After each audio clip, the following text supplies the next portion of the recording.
आप सभी को नमस्कार। मुझे उम्मीद है कि आप सब बहुत बढ़िया होंगे, मस्त होंगे। तो आज मैं आप लोगों को ऐसे ईडियम्स करवाने वाला हूं, जैसा कि आप थंबनेल पे देख पा रहे हैं। ये कुछ ऐसे ईडियम्स है जहां पे मैं कहूं, फॉर एग्जाम्पल अगर आपके एग्जाम में 3 ईडियम के सवाल बनते हैं तो आपने अक्सर कई लोगों को बोलते सुना होगा, सर 2 तो हमें बन गए, 1 हमसे नहीं बन पाया। तो ये कुछ ऐसे ईडियम्स हैं जो आपको बाकी स्टूडेंट से एज देगा, क्योंकि ये समय ऐसा चल रहा है। आपको पता है वेंडर, आजकल जो नए वेंडर आ रहे हैं वो अनिश्चित कुछ ऐसे क्वेश्चंस पूछ दे रहे हैं जहां पे अनिश्चितता बनी हुई है एग्जाम्स में। तो ये क्वेश्चंस आपको करना बहुत ज्यादा जरूरी है। आप लोग वीडियो के एंड तक बने रहिएगा, करके देखिएगा मेरे साथ साथ। कितने क्वेश्चंस आपको बने मुझे कमेंट में ही बताइएगा। कैसे क्वेश्चंस आपको लगे ये भी मुझे आप बताइएगा। ये आपके विगत जो एसएससी के एग्जाम है उसके पूछे हुए सारे के सारे सवाल हैं। तो चलिए हम लोग स्टार्ट करते हैं सेशन को बिना टाइम वेस्ट किए हुए, ठीक है ना। चलिए, तो क्वेश्चन आपके सामने है। क्वेश्चन आप देख पाएंगे। इनको कहा जाता है basically critical idioms. Critical idioms कहने का मतलब एक होता है कि डायरेक्टली आपसे पूछा, उसका आपको मीनिंग दे दिया गया कि भाई इसका मीनिंग क्या होने वाला है। एक होता है जहां आपको सेंटेंस के फॉर्म में ईडियम 4 आपको दे दिया गया, सेंटेंस को पढ़ना है, समझना है और आंसर करना है, जैसा कि आप मेरे पीछे देख पा रहे हैं। Read the sentence carefully and select the most suitable idiom to fill in the blank. फिर आपको पूरा पढ़ना है। Extreme inflation in the country, आपको पता है इन्फ्लेशन का मतलब क्या होता है, महंगाई का बढ़ना। Has led to a hike in the price of day. Hike मतलब होता है किसी चीज में बढ़ोतरी होना। In the price of day to day commodity, जो डे टू डे कमोडिटी है, गुड्स है, उनका क्या हो रहा है, प्राइस बढ़ रहा है इन्फ्लेशन की वजह से, जैसा कि आपको पता है इन्फ्लेशन में होता है। It has made it difficult. अब क्या, अगर किसी चीज का, मैं आपसे कह रहा हूं किसी चीज का मूल्य बढ़ रहा है तो आपको डिफिकल्ट किस चीज में होगी, blessing in disguise, break a leg, cost an arm and a leg, keep body and soul together. हालांकि अगर आंसर की बात मैं करूं तो आंसर ऑप्शन नंबर डी है। आपने सेंटेंस को पढ़ा, सिचुएशन को पढ़ा और उसके हिसाब से जो उसका आंसर सुटेबल था आपने उसको आंसर किया।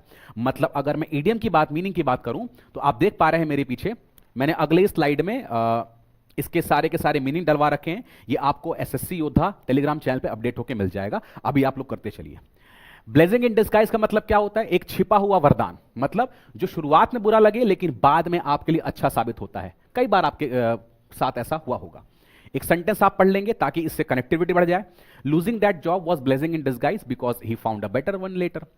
ब्रेक अ लेग का मतलब शुभकामनाएं देना, खास तौर पर मतलब किसी को कोई प्रदर्शन से पहले, आप कहीं कोई चीज करने जा रहे हैं उसके पहले आपको कोई शुभकामनाएं दी जाए तो उसका मतलब क्या हो गया, it mean someone is breaking your leg. इसका मतलब ये नहीं कि कोई आपके टांगे तोड़ रहा है। मैंने हमेशा से कहा है ईडियम जो है ना आपको कभी भी लिटरल मीनिंग या शाब्दिक अर्थ नहीं देता है, वो आपको मुहावरे के फॉर्म में होता है, ठीक है। Cost an arm and a leg मतलब बहुत महंगा होना, बहुत महंगा होना। Keep body and soul together, इसका मतलब क्या होता है, किसी तरह गुजारा करना, क्योंकि भाई महंगाई बढ़ रही थी तो गुजारा करना बहुत मुश्किल हो रहा था। सेंटेंस जैसा कि कह रहा है। अगला अगला आप देखेंगे आपको लगभग सारे इडियम्स ऐसे ही मिलने वाले हैं।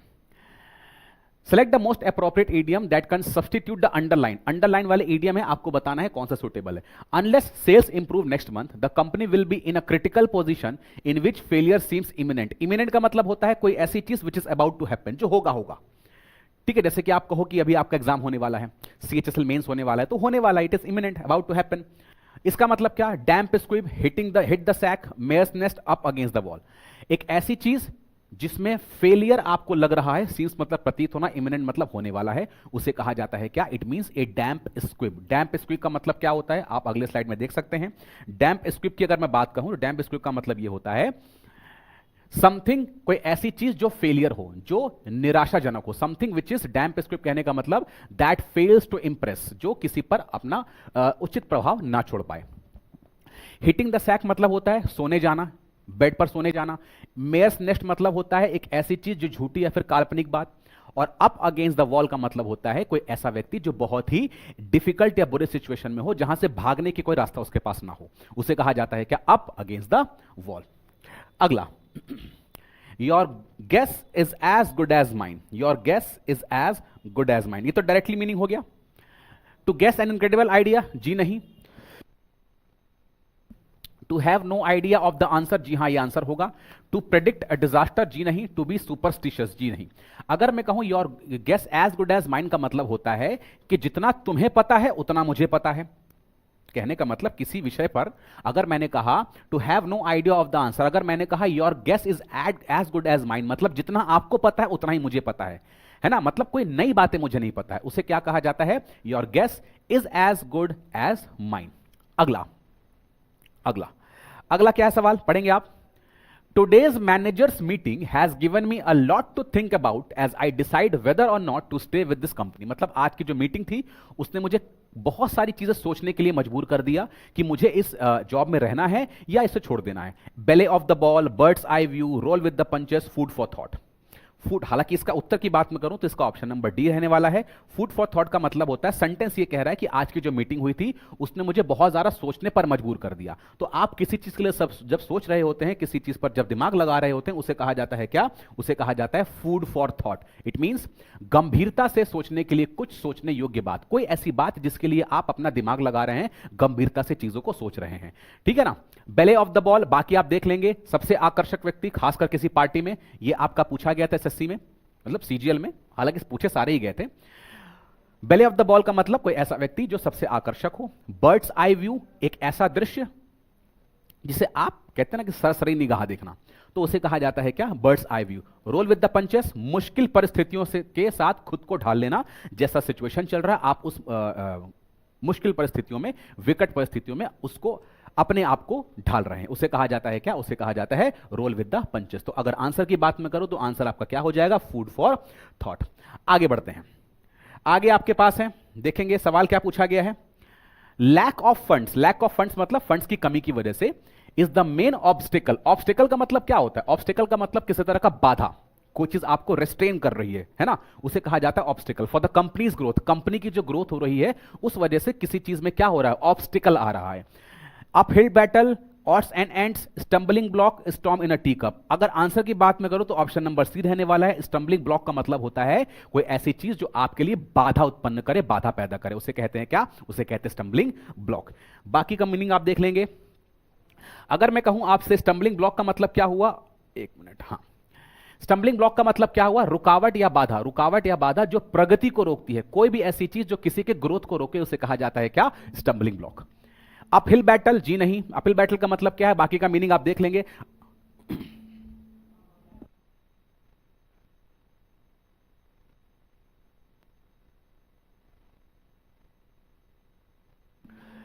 अपहिल बैटल कहने का मतलब कोई ऐसी चीज जो कठिन संघर्ष या कोई ऐसी चीज जहां मुश्किल लड़ाई आप कर रहे हैं, उसे कहा जाता है uphill battle. Odds and ends, छोटी मोटी चीजें, इधर उधर की वस्तुएं, इधर उधर की वस्तु मतलब काम की चीज नहीं, छोटी मोटी चीजें। ठीक है। Storm in a tea cup मतलब छोटी बात को बड़ा बनाना या बात का बतंगड़ बनाना, आप ऐसा भी कह सकते हो कि भाई storm in a tea cup, छोटी बात है उसको बात बोल बोल के और ज्यादा बड़ा बनाया जा रहा है। ठीक है, चलिए बढ़ेंगे आगे। आगे देखेंगे आप लोग। Bhim has been shown in the popular, मैं इस साइड हो जाता हूं। Bhim has been shown in the popular culture as someone eats in large quantity. पूछा है आपसे कि जो अंडरलाइन सेगमेंट है उस अंडरलाइन सेगमेंट पे आपको इडियम बताना है। कोई ऐसा व्यक्ति जो लार्ज क्वांटिटी में खाता उसे आप क्या कहते हैं, ईट humble pi, eat like a horse, eat like a bird, chew the fat. अगर मैं कहूं इस सवाल का सही उत्तर होगा ऑप्शन नंबर बी, और इसका जस्ट ऑपोजिट क्या होगा, ईट लाइक अ बर्ड। कोई व्यक्ति जो बिल्कुल कहते हैं चिड़िया की तरह चुप कर खाता है, इसका मतलब क्या है, खाता है या खाती है, इसका मतलब ये व्यक्ति बहुत थोड़ा सा खाता है। और आपने कहा eat like a horse, it means वो बहुत ज्यादा खाता है। तो इस सवाल का उत्तर अगर होगा तो ऑप्शन नंबर बी होगा। बाकी इडियम्स की मीनिंग आप देख सकते हैं। क्या, ईट्स लाइक अ हॉर्स मतलब बहुत अधिक मात्रा में खाना। ठीक। ईट हम्बल पाई इंपॉर्टेंट है, अपनी गलती मानकर शर्मिंदा होना, किसी चीज से अपोलोजाइज होना, आप उसे कहते हैं क्या, ईट humble pi. Eat like a horse, eat like a horse बहुत ज्यादा खाना, यहां पे होना चाहिए था eat like a bird. Bird मतलब बहुत ज्यादा नहीं, बहुत कम खाना, ऐसा लिख लीजिएगा, कम खाना। च्यू द फैट मतलब होता है लंबी लंबी बातें करना, च्यू द फैट या गप्पे मारना, उसे कहा जाता है क्या, च्यू द फैट। क्लियर है, आगे बढ़ेंगे।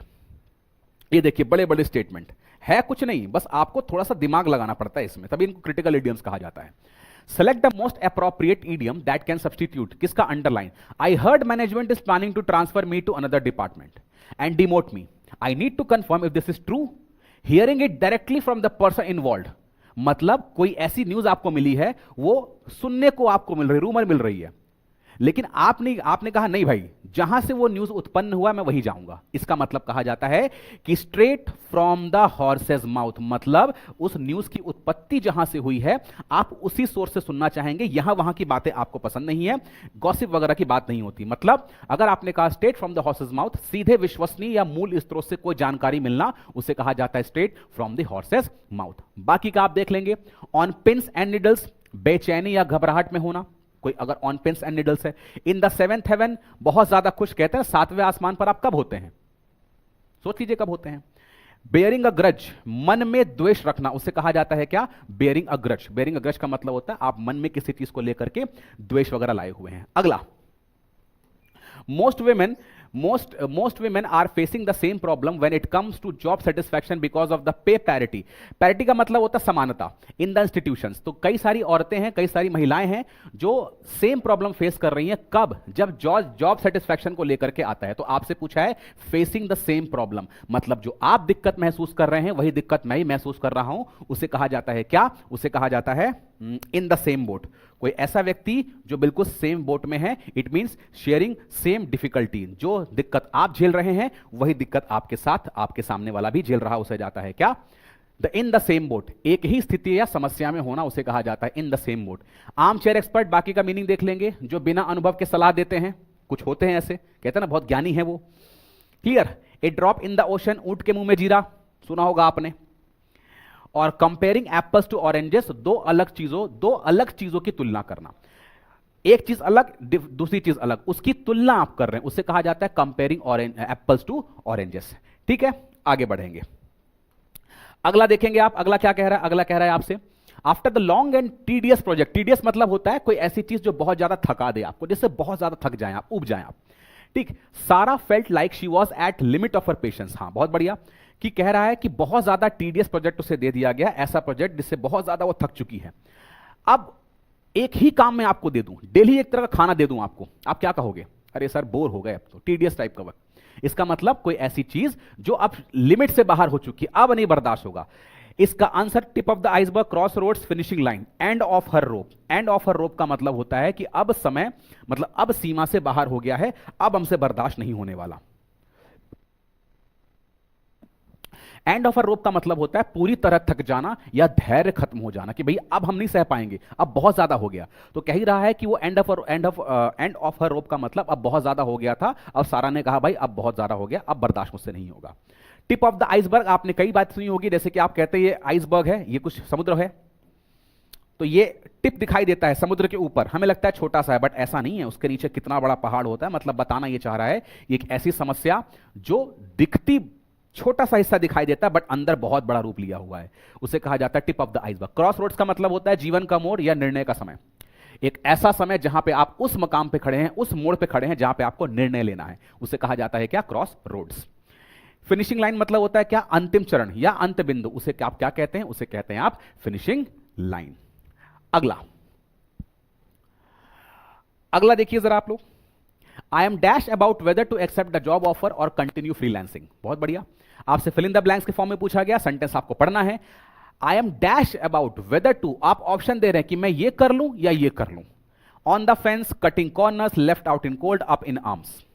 ऑन द फेंस का मतलब होता है अनेबल टू डिसाइड, या किसी चीज को लेकर के निर्णय नहीं ले पाते, आप न्यूट्रल रहते हैं। न्यूट्रल रहने का मतलब क्या, आप अगर कहें इस चीज को, ऑन द फेंस कहने का मतलब दुविधा में होना, कह रहा है ना कि भाई मैं दुविधा में हूं कि भाई मैं जॉब स्टार्ट कर दूं या फ्रीलांसिंग कर लूं, क्या मैं कर लूं, मुझे समझ में नहीं आ रहा, मैं दुविधा में हूं। तो कटिंग कॉर्नर्स का मतलब क्या होता है, कट, बाकी का मीनिंग देख लेंगे आप, ये तो आपका उत्तर हो गया। काम को जल्दी या सस्ता करने के लिए उसकी गुणवत्ता कम कर देना, मतलब कोई काम को जल्दी करने के लिए आप क्वालिटी से कॉम्प्रोमाइज कर लेते हैं, उसे कहते हैं क्या, कटिंग कॉर्नर्स करना। कई बार पूछा गया आपके एग्जाम में। Left out in the cold मतलब होता है किसी चीज को नजरअंदाज करके अलग कर देना, भाई उसका मतलब ही नहीं रखते आप, नजरअंदाज कर दिया, उसको साइडलाइन कर दिया। अप इन आर्म्स का मतलब होता है बहुत गुस्से या विरोध में होना, किसी का अप इन आर्म्स हो, मतलब आप गुस्से से किसी का विरोध कर रहे हैं, उसे कहा जाता है क्या, उसे कहा जाता है अप इन आर्म्स। आगे देखेंगे अगला,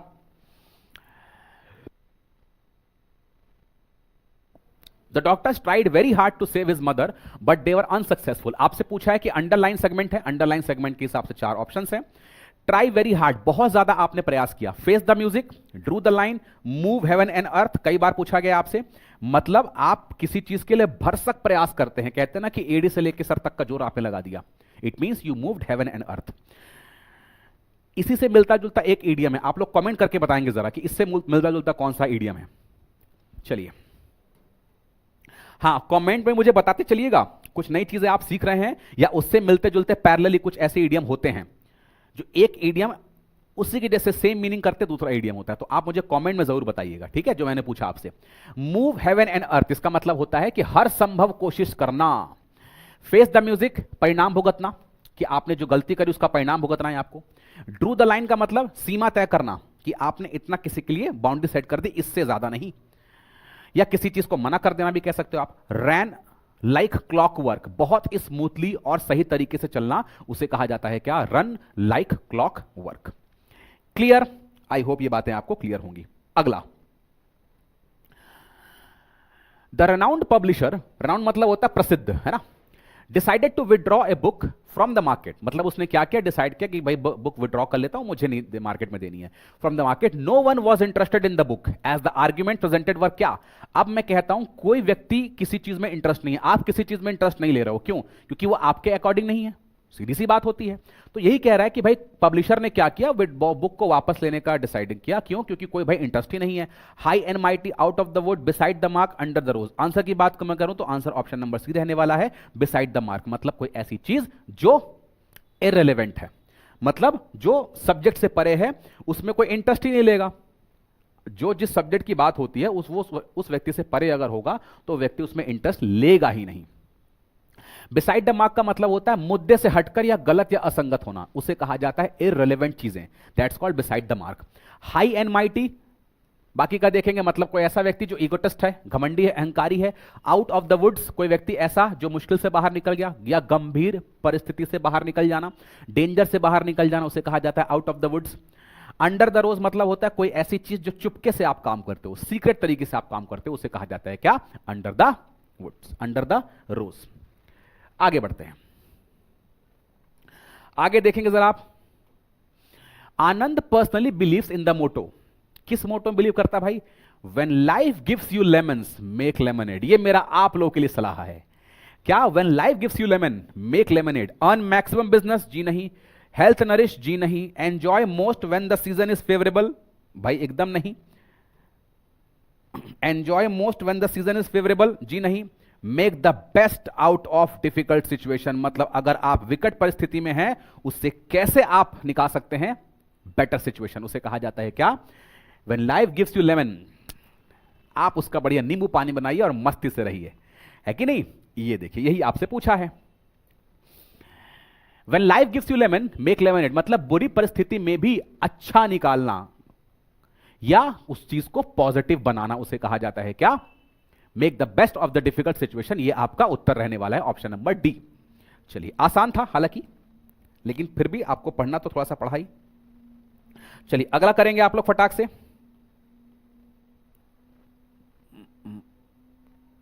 चलिए इसी को लेते हैं। All his friends admired him, admire का मतलब होता है किसी को प्रशंसा करना, किसी को एडमायर करना, प्रेज करना किसी को। He was a straight shooter, बहुत बढ़िया। स्ट्रेट शूटर मतलब एक्सेलेंट शूटर, जी नहीं। कभी भी शाब्दिक अर्थ नहीं होता, मैंने हमेशा से कहा है। ईडियम आपको हमेशा लिटरल मीनिंग नहीं देता है, ठीक है, वो शाब्दिक अर्थ नहीं देगा कभी आपको। Complicated and confusing person, miserly and pessimistic individual, a thoroughly upright straight forward person, जी हां यही उत्तर होने वाला है। एक ऐसा व्यक्ति जो पूरी तरह से स्ट्रेट फॉरवर्ड है, कैंडिड है, चीजों को एकदम आउट स्पोकन तरीके से रखता है, वो कभी भी इंट्रोवर्ट नहीं है, एक्सट्रोवर्ट आप कह सकते हो, कैंडिड है। ऐसा व्यक्ति जो आप कहते हो स्ट्रेट शूटर, स्ट्रेट शूटर उस व्यक्ति को कहा जाता है। ऐसा व्यक्ति होता है स्ट्रेट शूटर जो ईमानदार और बिल्कुल साफ साफ बोलने वाला व्यक्ति, भैया खरा खरा कहता हूं मैं दिल में कोई बात नहीं रखता, और सीधा व्यक्ति। It means option number D answer रहने वाला है। एक ऐसा व्यक्ति जो पूरी तरह से ईमानदार हो, उसके मन में किसी भी तरह का छल ना हो, किसी भी तरह का कोई द्वेष ना हो। अगला करेंगे आप लोग फटाक से, अगला आंसर करेंगे आप लोग।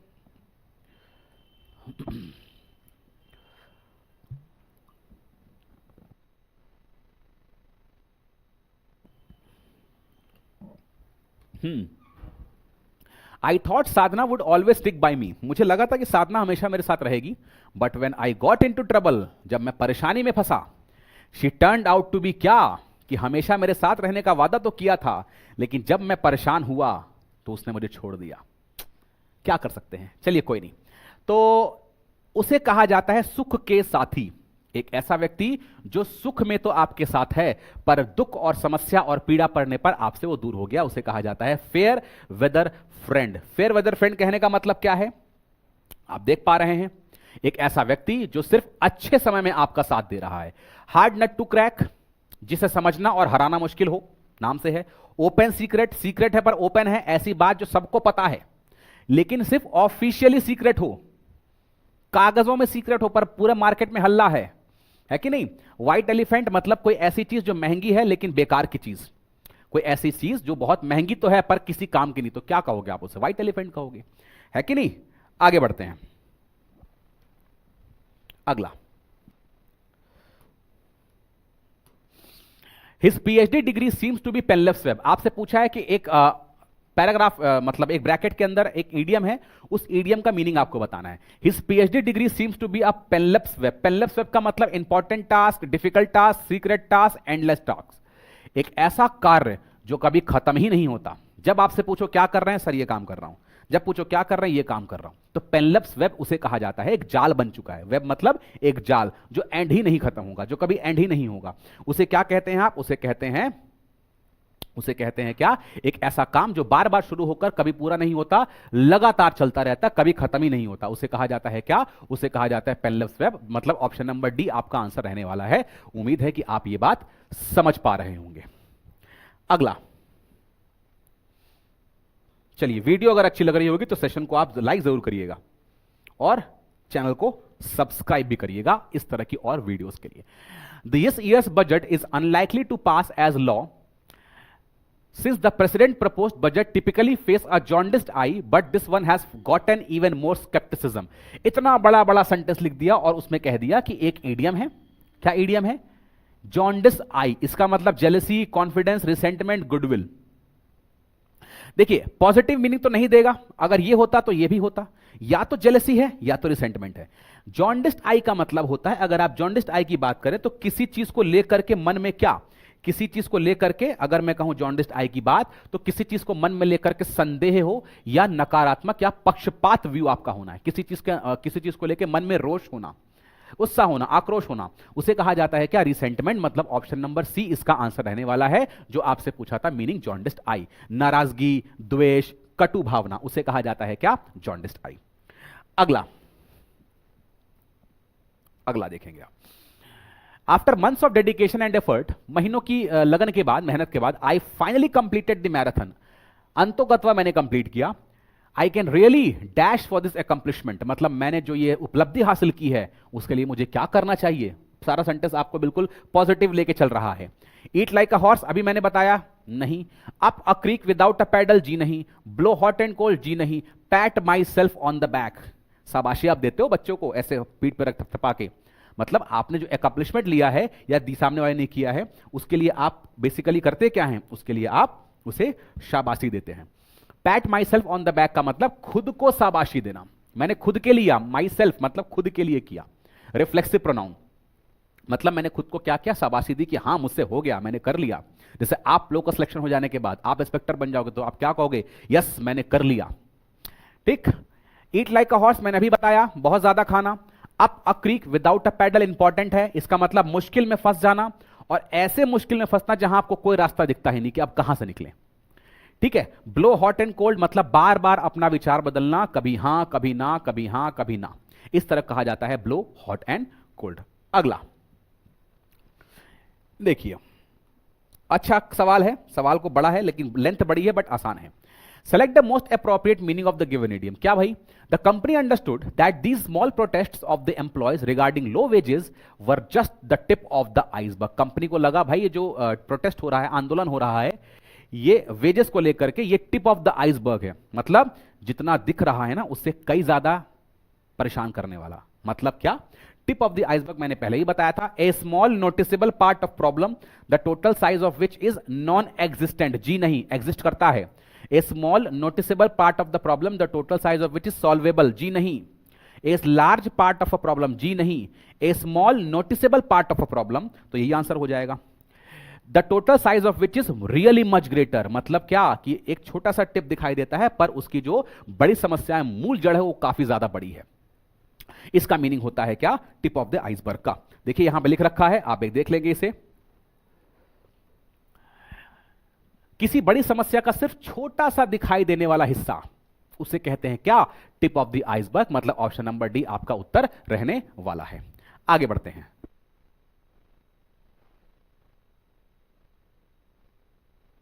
चलिए, the arrival of Pragati in the house brought disharmony among the family members.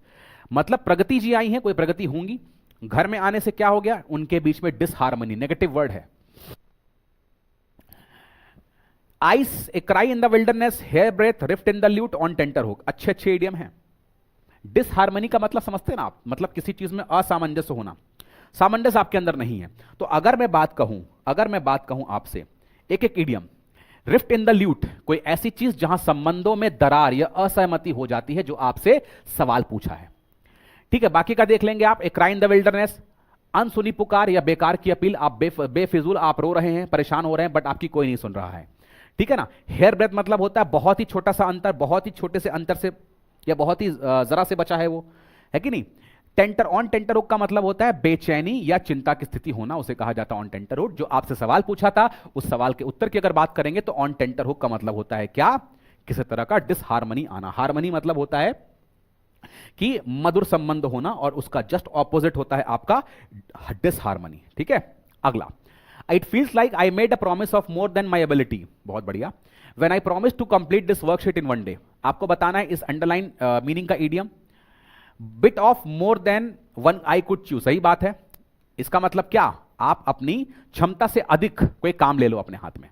इसका मतलब क्या हो जाएगा? इसका मतलब हो जाएगा bite off more than you can chew, जितना आप खा सकते हैं उससे कई ज्यादा आपने ले लिया है। ठीक है, क्षमता से अधिक होना। देखिए जैसा कि आप देख पा रहे हैं, bit off more then chew का आंसर हो जाएगा अपनी क्षमता से ज्यादा काम ले लेना। बीट द ड्रम, बाकी का देखेंगे आप, किसी चीज का प्रचार करना, किसी चीज को कैनवासिंग करना, प्रचार जिसे कहा जाता है ना। एंडोर्स करना भी कह सकते हो आप। बीट माई ब्रेन आउट, बहुत ज्यादा सोच विचार करना, इंट्रोस्पेक्ट भी कह सकते हो आप, मतलब किसी चीज में ब्रेन स्टॉर्म कर रहे हैं। ब्रेन स्टॉर्म का मतलब समझते हैं ना, बहुत ज्यादा किसी चीज में सोच विचार किया जा रहा है। ठीक है, burn a hole in the pocket, ये तो पता ही इसका मतलब क्या? कि पैसे आए और तुरंत खर्च हो गए।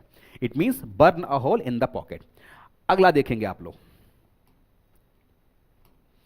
After many years of rivalry. Rivalry का मतलब दुश्मनी, आपस में दुश्मनी थी उनकी। The two schools decided to dash and participate in the national event together. मतलब बहुत लंबे समय से उनके बीच में क्या थी? दुश्मनी थी। लेकिन अब क्या है? अब क्या डिसाइड कर रहे हैं? अब डिसाइड कर रहे हैं कि भाई हम क्या है, हम अपने बीच में एक पीसफुल रिलेशन और शांति स्थापित करेंगे। क्योंकि सेंटेंस स्टार्ट कह दिया कि इतना होने के बाद अब डिसाइड किया कि हम ऐसा करेंगे।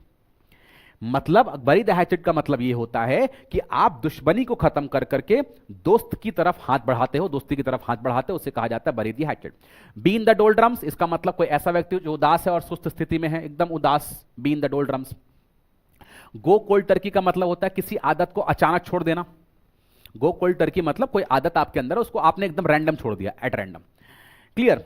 बेल द कैट, खतरे का काम करने की हिम्मत करना। आपके अंदर किसी को कह सकते हैं बेल द कैट, मतलब आपके अंदर रिस्क उठाने की एबिलिटी, क्षमता, आप डरते नहीं किसी से, उसे कहा जाता है क्या? Bell the cat.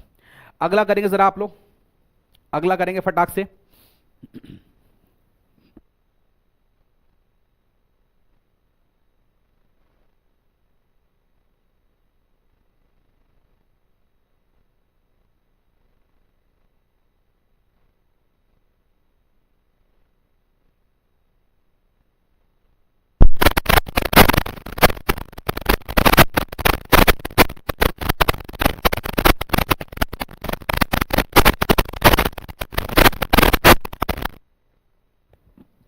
हाँ बताएंगे।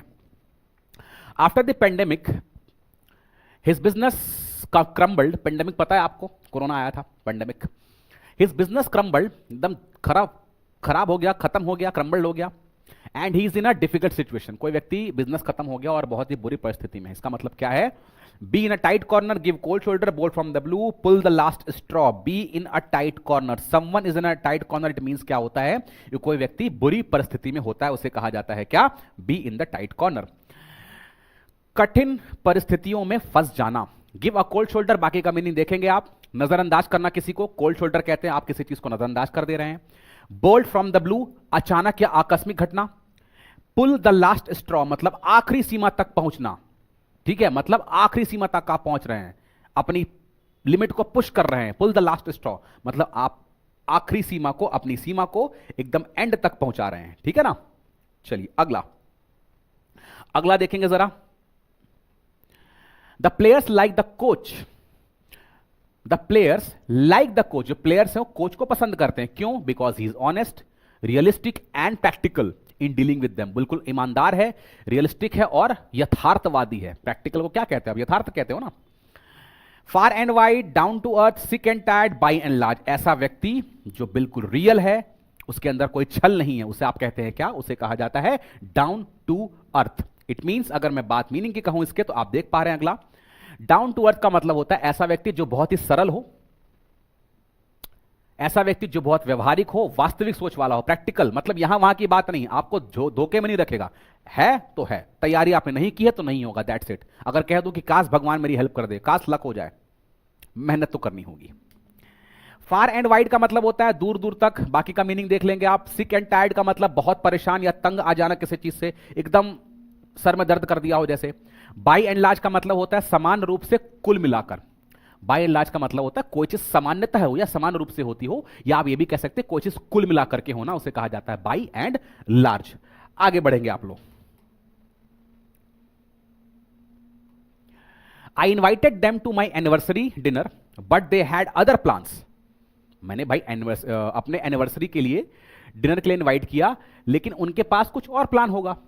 सो दे डिसाइडेड, तो उन्होंने तय किया, to politely decline with the implication that they may come at later date, मतलब यह कहते हुए डिक्लाइन किया। एक होता है डायरेक्टली खंडन कर देना कि सामने वाले को बुरा लग जाए, लेकिन आप ऐसे कहो शालीनता से कि ठीक है हम देखेंगे, ट्राई करेंगे, अगर नहीं आ पाए तो अगली बार जरूर आएंगे।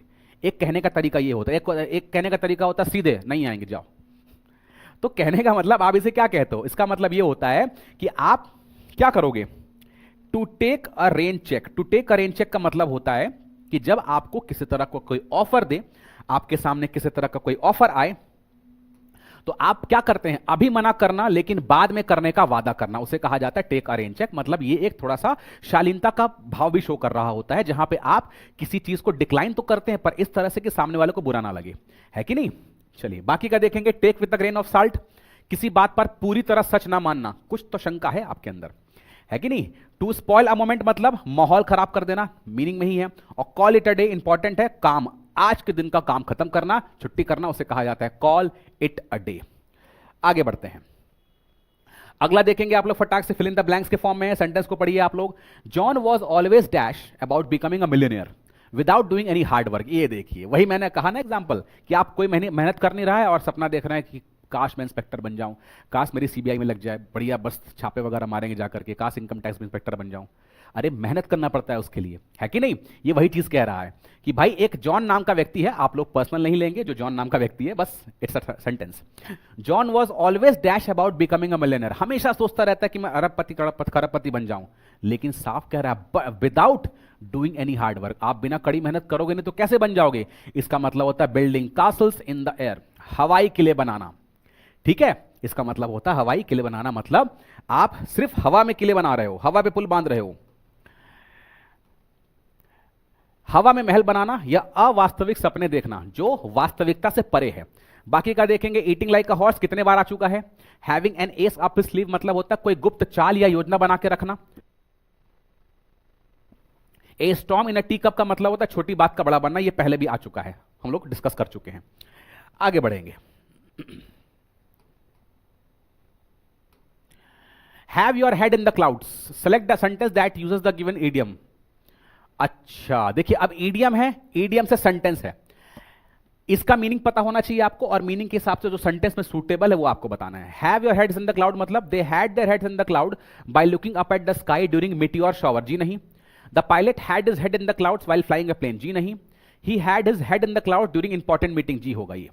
मतलब he had his head in the clouds during important meeting, एक इंपॉर्टेंट मीटिंग चल रही थी और वो कहीं ख्याल में खोया हुआ था। क्यों? क्योंकि हेड इन द क्लाउड्स का मतलब होता है क्या? हेड इन द क्लाउड्स का मतलब होता है कि आप ख्यालों में खोए हो। जैसे कि मैं आपको कोई सेशन करवा रहा हूं तो आप उस पर ध्यान ना दे करके आपका ध्यान यहां वहां चल रहा है, ठीक है। तो उसे क्या कहा जाता है? उसे कहा जाता है दिन में सपने देखना। तो ऑप्शन नंबर सी आपका करेक्ट आंसर होगा, ख्यालों में खोए रहना या ध्यान ना देना।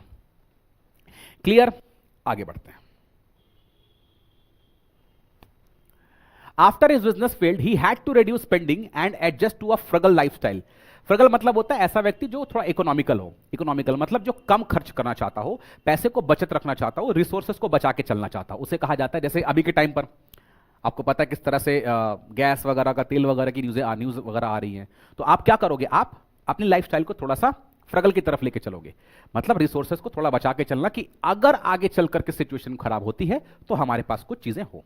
चलिए खैर, तो had to reduce spending after a business failed, he had to reduce spending, let the cat out of the bag, जी नहीं, hit the nail on the head, जी नहीं, किक द बकेट, जी नहीं, टाइटन हिज बेल्ट, कुर्सी की पेटी बांध लीजिए भाई, कुर्सी की पेटी बांध लीजिए, अगर लड़ाई लंबा चलेगा तो दिक्कत होने वाली है कि नहीं। चलिए, टाइटन हिज बेल्ट मतलब होता है खर्चों में कटौती करना, मतलब आप जो फिजूल के खर्चे करते हैं उसमें कटौती करना और जितना जरूरत है उसी में पैसे लगाना, ठीक है ना। बाकी देखेंगे आप, let the cat out of the bag मतलब राज खोल देना, hit the nail on the head मतलब बिल्कुल सही बात कहना, बिल्कुल ठीक समय पर सही बात, मतलब सटीक समय पर सटीक बात कहना, उसे कहा जाता है hit the nail on the head. Kick the bucket मतलब मर जाना, टू डाई, कोई व्यक्ति ऐसा है जो किक द बकेट आपने कह दिया, it means he is no more, he is no more, to pass away भी कह सकते हो आप। Amar was left in a difficult situation by his business partner, left in a difficult situation, किसी व्यक्ति को डिफिकल्ट सिचुएशन में डाल देना, उसे कहा जाता है क्या, heart and soul, hard and fast, high and dry. कोई ऐसा व्यक्ति जिसको आपने कहां डाल दिया, एक बुरी और विकट परिस्थिति में डाल दे रहा, उसे आपने कहा क्या, उसे कहा गया हाई एंड ड्राई। आप देख सकते हैं हाई एंड ड्राई का मतलब क्या होता है, बिना मदद के मुश्किल में छोड़ दिया जाना। कोई व्यक्ति था, कोई परेशान था, कोई आपका भाई था, कोई आपका मित्र था, कोई आपका दोस्त था, जिसको आपकी सख्त जरूरत थी, उस टाइम पर आपने उसको छोड़ दिया, उसे कहते हैं क्या, हाई एंड ड्राई, है कि नहीं। हार्ट एंड सोल का मतलब होता है क्या, पूरे मन से, पूरे लगन से। Hard and fast it mean सख्त और निश्चित, हार्ड एंड फास्ट मतलब होता है कि इसे निश्चित नियम करना ही है, पालन नहीं करेंगे तो निकाल दिए जाएंगे। और हेड एंड शोल्डर अबव मतलब होता है दूसरों से बहुत बेहतर होना, उसे कहा जाता है हेड एंड शोल्डर अबव। अगला अगला देखेंगे आप,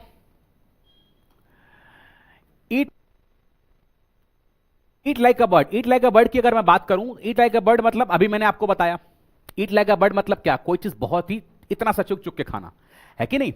no buddy can eat with Jerry at the same table as he is so messy, नहीं। अब देखिए ईडियम के साथ मीनिंग आपको सेंटेंस के फॉर्म में दिया है। The colonial powers colonised small countries by exploiting them and stealing their resources, कोई मतलब नहीं, दूर दूर तक कोई लिंक नहीं। पिंकीज ऑन अ डाइट, अब मिल गया, कोई व्यक्ति डाइट पर है, आपने देखा होगा ना कैसे वो खाने में बहुत ज्यादा चॉइसी होता है कि ये लेना है वो नहीं लेना है। So she is too picky मतलब बहुत चूज करके खाती है। About the food she eats, जी हाँ ये जा रहा है मीनिंग आपका किसमें, ईट लाइक अ बर्ड, कि भाई मैं डाइट पे हूं, एकदम टाइम पे चीजें खानी है, ऑयली नहीं खाना है, तला वाला नहीं खाना है कि नहीं। तो आप हटा दीजिए इसे, ये देखिए आप देख सकते हैं,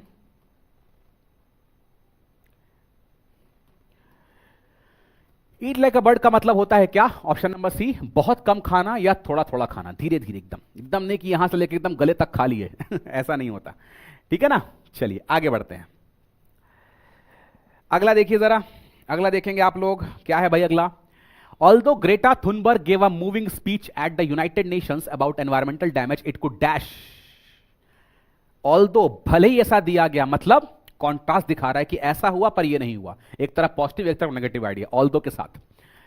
Greta Thunberg gave a moving speech at the UN, मतलब मूविंग स्पीच कहने का मतलब अच्छा भाषण दिया कि लोग एकदम लोगों पे इंपैक्टफुल रहा, लेकिन फिर भी क्या हुआ, it could dash break the ice, cut no ice, walk on thin ice, be the icing on the cake, cut no ice, ये आपका उत्तर रहने वाला। मतलब कि भले ही ग्रेटा थुनबर्ग जी ने यूनाइटेड नेशंस पे इतना अच्छा स्पीच दिया, लेकिन किसी पर तनिक भी प्रभाव नहीं पड़ा, ये इसका मीनिंग होने वाला है। अगर मैं कहूं तो आप देख सकते हैं मेरे पीछे, कट नो आइस का मतलब होता है क्या, कोई प्रभाव नहीं डालना, फर्क ही नहीं पड़ा उसको।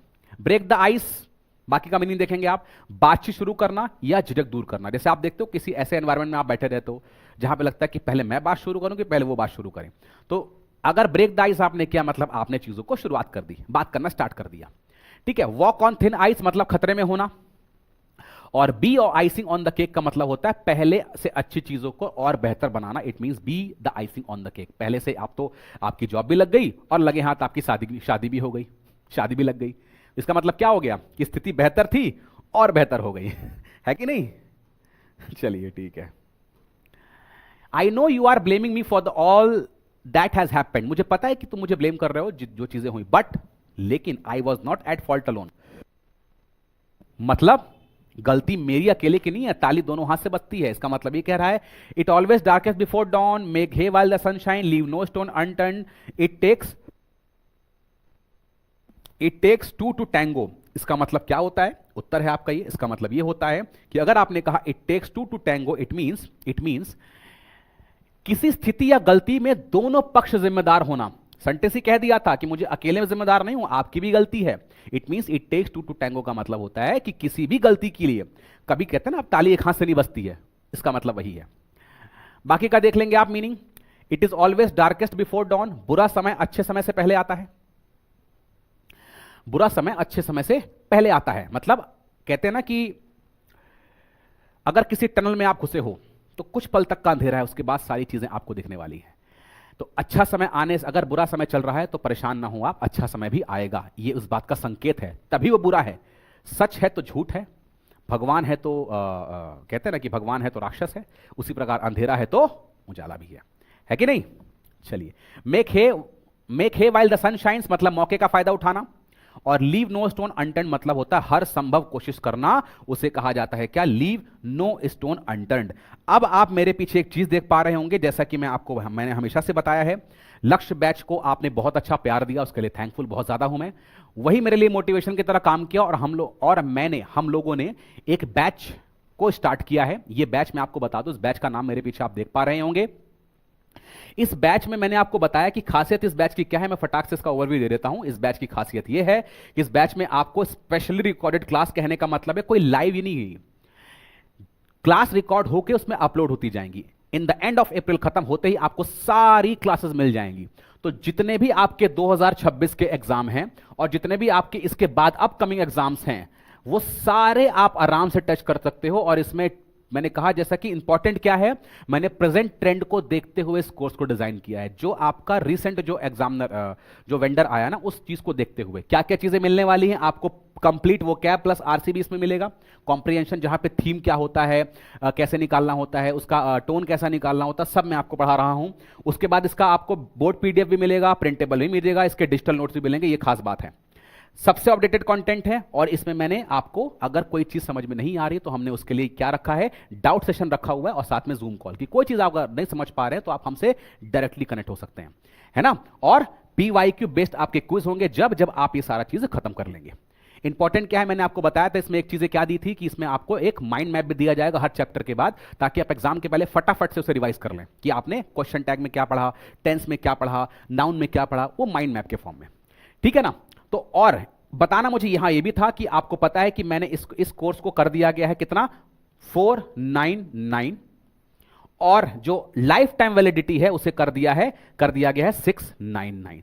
तो फटाफट से आप एनरोल कर लेंगे, इसके कंटेंट को आप विजिट करेंगे तो आपको खुद समझ में आएगा कि हां सर मेहनत तो किया गया है, वाकई बहुत बढ़िया कंटेंट है।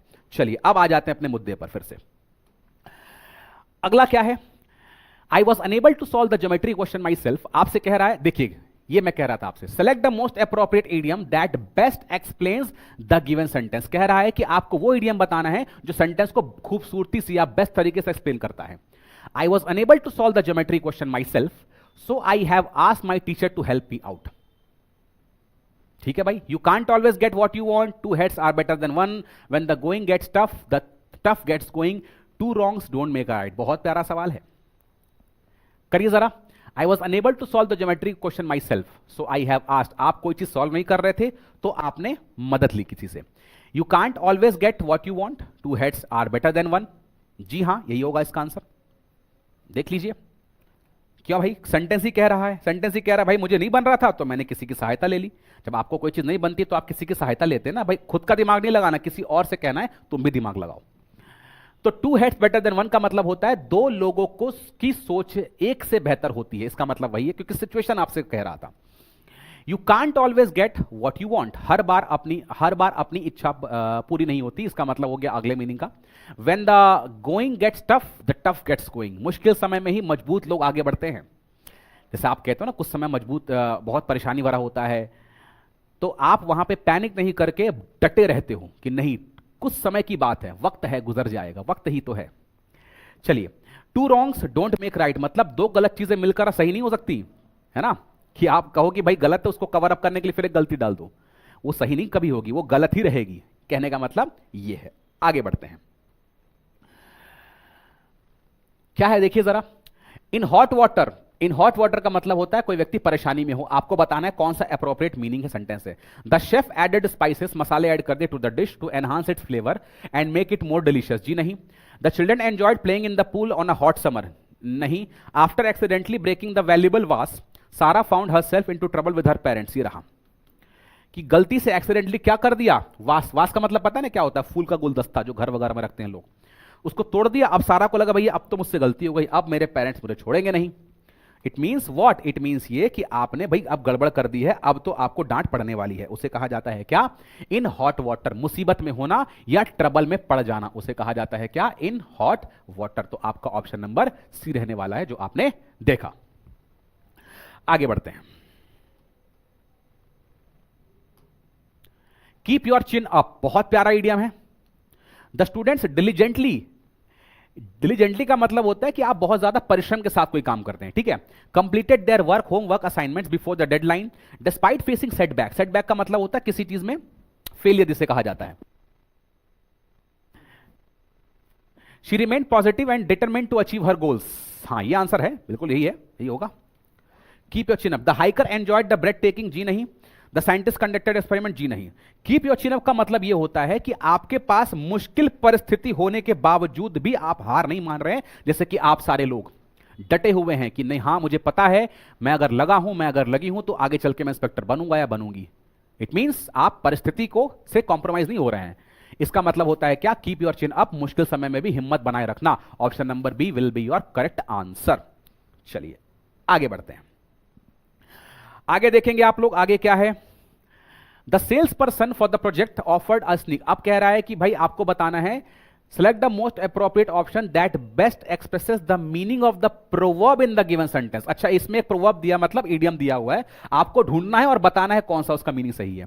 The sales person for the project offered a sneak peek, ये रहा, of the project as we expressed our interest in the area and amenities, जो उसकी एमिनिटीज थी, जो उसकी सुविधाएं थी, ठीक है।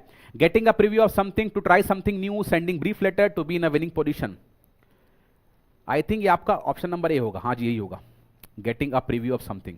स्नीक पीक का मतलब होता है, देखिए कह रहे हैं ना, सेल्स पर्सन जो था आया था, प्रोजेक्ट ऑफर किया, प्रोजेक्ट का एक स्नीक पीक ऑफर किया, मतलब प्रीव्यू दिया, तब तो हम उसको परचेस करेंगे आपके सामने, है कि नहीं। कोई चीज खरीदने से पहले आप देखते हो ना, हाँ वही चीज है, बिल्कुल सही कहा मैंने। किसी चीज का पहले से झलक या प्रीव्यू देखना। अगर कोई चीज, जैसे कि आप मुझे, मैंने कहा कोर्स लेने के लिए, आप कैसे लोगे, आप मेरी वीडियोस को देखोगे, मेरे पढ़ाने के तरीके को देखोगे, मेरे कंटेंट को देखोगे, तब तो लोगे आप, है कि नहीं। तो आपने क्या किया, आपने स्नीक पीक किया। इट मींस आप किसी चीज पे इन्वेस्टमेंट करने से पहले उसकी झलक देख रहे हैं, तब जाकर के आप उसमें इन्वेस्टमेंट करेंगे, मतलब ऑप्शन नंबर ए आपका करेक्ट उत्तर होता, मतलब है। अगला आपको बताना है प्रोवर्ब, कौन सा प्रोवर्ब, बाइट द बुलेट, लोहे के चने चबाना। अच्छा, उस पे आपको सेंटेंस दे दिया गया, सेंटेंस क्या है देखिए, despite pain Sara decided to get ahead with surgery, the chef prepared delicious, जी नहीं। Jack and Jill went up the hill to fetch a pail of water, ये तो वो आपका पोएम दे दिया। Jack fell down and broke his crown and Jill came tumbling after, याद है कुछ, ऑप्शन नंबर बी होगा इसका आंसर। चलिए, तो अगर आंसर की बात मैं करूं तो बाइट द बुलेट का मतलब होता है, जैसा कि मैंने आपको पहले ही कहा, लोहे के चने चबाना। इट मींस कठिन या दर्दनाक स्थिति को हिम्मत से सहना, कि कोई बात नहीं, होगा तो होगा, पर मैं खड़ा हूं या मैं खड़ी हूं, डटे रहूंगा या डटे रहूंगी। Option number B will be your correct answer. आगे बढ़ते हैं। Any sort of unfair conduct is not tolerated in the international sports tournament, मतलब किसी भी तरह का आप अनफेयर ट्रीटमेंट करते हो तो वो सहन आपका नहीं होगा, as it can completely ruin an athlete's career. Hand in the mud, straw in the eye, red handed foul play. ओ ठीक, अनफेयर कंडक्ट का मतलब होता है क्या, फाउल प्ले। फाउल प्ले का मतलब अगर मैं कहूं आपसे, तो कोई भी ऐसी चीज फाउल प्ले अगर आप कह रहे हो, तो फाउल प्ले का मतलब अनुचित और बेईमानी भरा, आप ईमानदारी और ऑनेस्टी से कोई काम नहीं कर रहे हैं, आप उसको बेईमानी से काम कर रहे हैं, ठीक है। हैंड इन द मड का मतलब बाकी का देख लेंगे मीडियम आप। हैंड इन द मड, किसी गंदे या गलत काम में शामिल होना, या कोई मुश्किल या गंदी स्थिति में फंसा होना। हैंड इन द मड मतलब होता है कोई गलत काम में आप संलिप्त हो, या आप कह सकते हो कि कोई गलत या गंदी आदत में हो। स्ट्रॉ इन द आई मतलब होता है गलत, इररिलेवेंट, नहीं, कोई ऐसी चीज, स्ट्रॉ इन द आई कोई ऐसी चीज कह सकते हो जो आपको परेशान करे, straw in the eye. Red handed मतलब होता है रंगे हाथ पकड़ना, कोई ऐसा व्यक्ति जिसको एकदम रंगे हाथ पकड़ लिया गया है, गलती करने के टाइम पे उसे दबोच लिया गया, उसे कहा जाता है क्या? उसे कहा जाता है रेड हैंडेड। आगे बढ़ेंगे। रवि हैज अ स्ट्रॉन्ग, आप देखिए most suitable idiom for the given situation. आपके पास सिचुएशन है और आपको बताना है कि उसके हिसाब से ईडियम कौन सा होगा। Ravi has a strong desire to be in college hockey team this year and he is working hard to gain such skills to fulfill his goals of life. He has clearly made up his mind to achieve this target. बोलिए, sentence को पढ़िए, situation को समझिए। Ravi has a strong desire, उसके पास strong desire है college की hockey team में इस साल, ठीक है, जाने का, और उसके लिए बहुत कड़ी मेहनत कर रहा है। Working hard to gain such skill, और उसके लिए स्किल सीख रहा है वो कि अपने गोल को, लाइफ के गोल को फुलफिल कर सके। He has clearly made up his mind to achieve his target, to move the goal post, to rise to the occasion, to make the cut. बढ़िया है, वेरी गुड। अब देखिए जरा इसका मीनिंग। सेट साइट्स ऑन, जी हां, किसी लक्ष्य को पाना, किसी लक्ष्य को पाने का पक्का इरादा करना। To move the goal post, नियम या लक्ष्य बदल देना, एक गोल पोस्ट यहां से आपने यहां कर दिया, अपना नियम और लक्ष्य बदल दिया। To rise to the occasion, मुश्किल समय में अच्छा प्रदर्शन करना। और टू मेक द कट मतलब चयनित होना, उसे कहा जाता है टू मेक द कट। अगर मैं कहूं इसके आंसर तो सेट साइट्स ऑन, आपकी निगाह टिक गई कि मुझे वर्दी पहननी है, at any cost, by hook और बाय क्रुक। नहीं, बाय हुक और बाय क्रुक तो नहीं कहेंगे, पर हां उसके लिए मैं क्या करूंगा, I will burn the midnight oil, I will burn the midnight oil. To burn the midnight oil का मीनिंग आप लोग मुझे कॉमेंट में बताइएगा। Our director took a meeting and asked us to express our views on dash of the new HR policy. अच्छा ठीक है, हमारा डायरेक्टर था, एक मीटिंग लिया और हमसे पूछा कि हमारे व्यूज को एक्सप्रेस करना है किस चीज पर। The hook, the pros and cons of the new, यही होना चाहिए option number A. Pros and cons का मतलब होता है कि भाई जो मीटिंग पूछ रहा है और हमारे व्यूज पूछ रहा है, जो नई एचआर पॉलिसी आई है उसमें हमारे व्यूज पूछ रहा है, उसके क्या फायदे हो सकते हैं, क्या उसके एडवांटेज हो सकते हैं और क्या उसके डिसएडवांटेज हो सकते हैं। ठीक है, ये आपका उत्तर था, ये देख सकते हैं आपके सामने। द प्रॉज एंड कॉन्स मतलब होता है किसी चीज के फायदे नुकसान, बाकी की मीनिंग आप देख लेंगे। अप्स एंड डाउन्स, उतार चढ़ाव। द बैंड वैगन, चलती ट्रेंड के साथ जुड़ना, जो चलता ट्रेंड है उसके साथ आप जुड़ गए। It means you B in the band wagon, the band wagon. The hook मतलब जिम्मेदारी में फंस जाना, द हुक इट मीन्स जिम्मेदारियों में आप फंस चुके हैं। अगला देखेंगे आप लोग। He got a burst of energy and started digging again. Select the most appropriate idiom that can substitute the underline. He got a burst of energy and started digging again. Burst of energy कहने का मतलब took bull by the horns, fancy of someone, heart on the sleeve, second wind. Take bull by horns. समस्या का सीधे और सटीक तरीके से सामना करना। A fancy of someone, heart on the sleeve, second wind. Second wind वही होगा, ऑप्शन नंबर डी होना चाहिए। हाँ वही है, डी है सेकंड विंड, ऑप्शन से पता चल रहा था। सेकंड विंड का मतलब क्या होता है? थकने के बाद अचानक नई ऊर्जा मिलना। आप थक गए हो, मैं आपको पूरा एकदम पुश कर रहा हूं, पंप कर रहा हूं कि बस जगिए, आपका एग्जाम लगा हुआ है, आपने एकदम फटाक से जग गए, मतलब to be the second wind. आपने किया क्या? बेसिकली मैंने आपको ऊर्जा से भर दिया, आप थक चुके थे। तो take the bull by the horn मतलब मुश्किल का सीधे और सटीक सामना करना, सीधे तरीके से, उससे भागना नहीं, एकदम सामने, face to face, man to man. A fancy of someone मतलब किसी को पसंद करना, और हार्ट ऑन द स्लीव मतलब भावनाएं खुलकर दिखाना। हार्ट ऑन द स्लीव का मतलब होता है भावनाओं को, इमोशंस को छुपाते नहीं है, खुलकर बयां करते हैं। ठीक है ना? तो आंसर की बात मैं करूं तो मैंने आपको पहले भी कहा, इसका आंसर क्या हो जाएगा, एक मिनट, सेकेंड विंड। क्या हो जाएगा? To be the second wind मतलब आप थक चुके थे, अब आपके अंदर फिर से ऊर्जा भर चुकी है। आगे बढ़ेंगे। देख पा रहे हैं आपके पास सवाल, कितने बड़े बड़े सेंटेंस है, पर डरना नहीं है उससे। सिचुएशन आपके सामने दिया हुआ है, एक सिचुएशन आपके सामने दिया हुआ है, उस सिचुएशन को पढ़ना है और देखिए व्हाट डज ही हैव, ये बताना है आपको कि इसका सही उत्तर क्या रहने वाला है।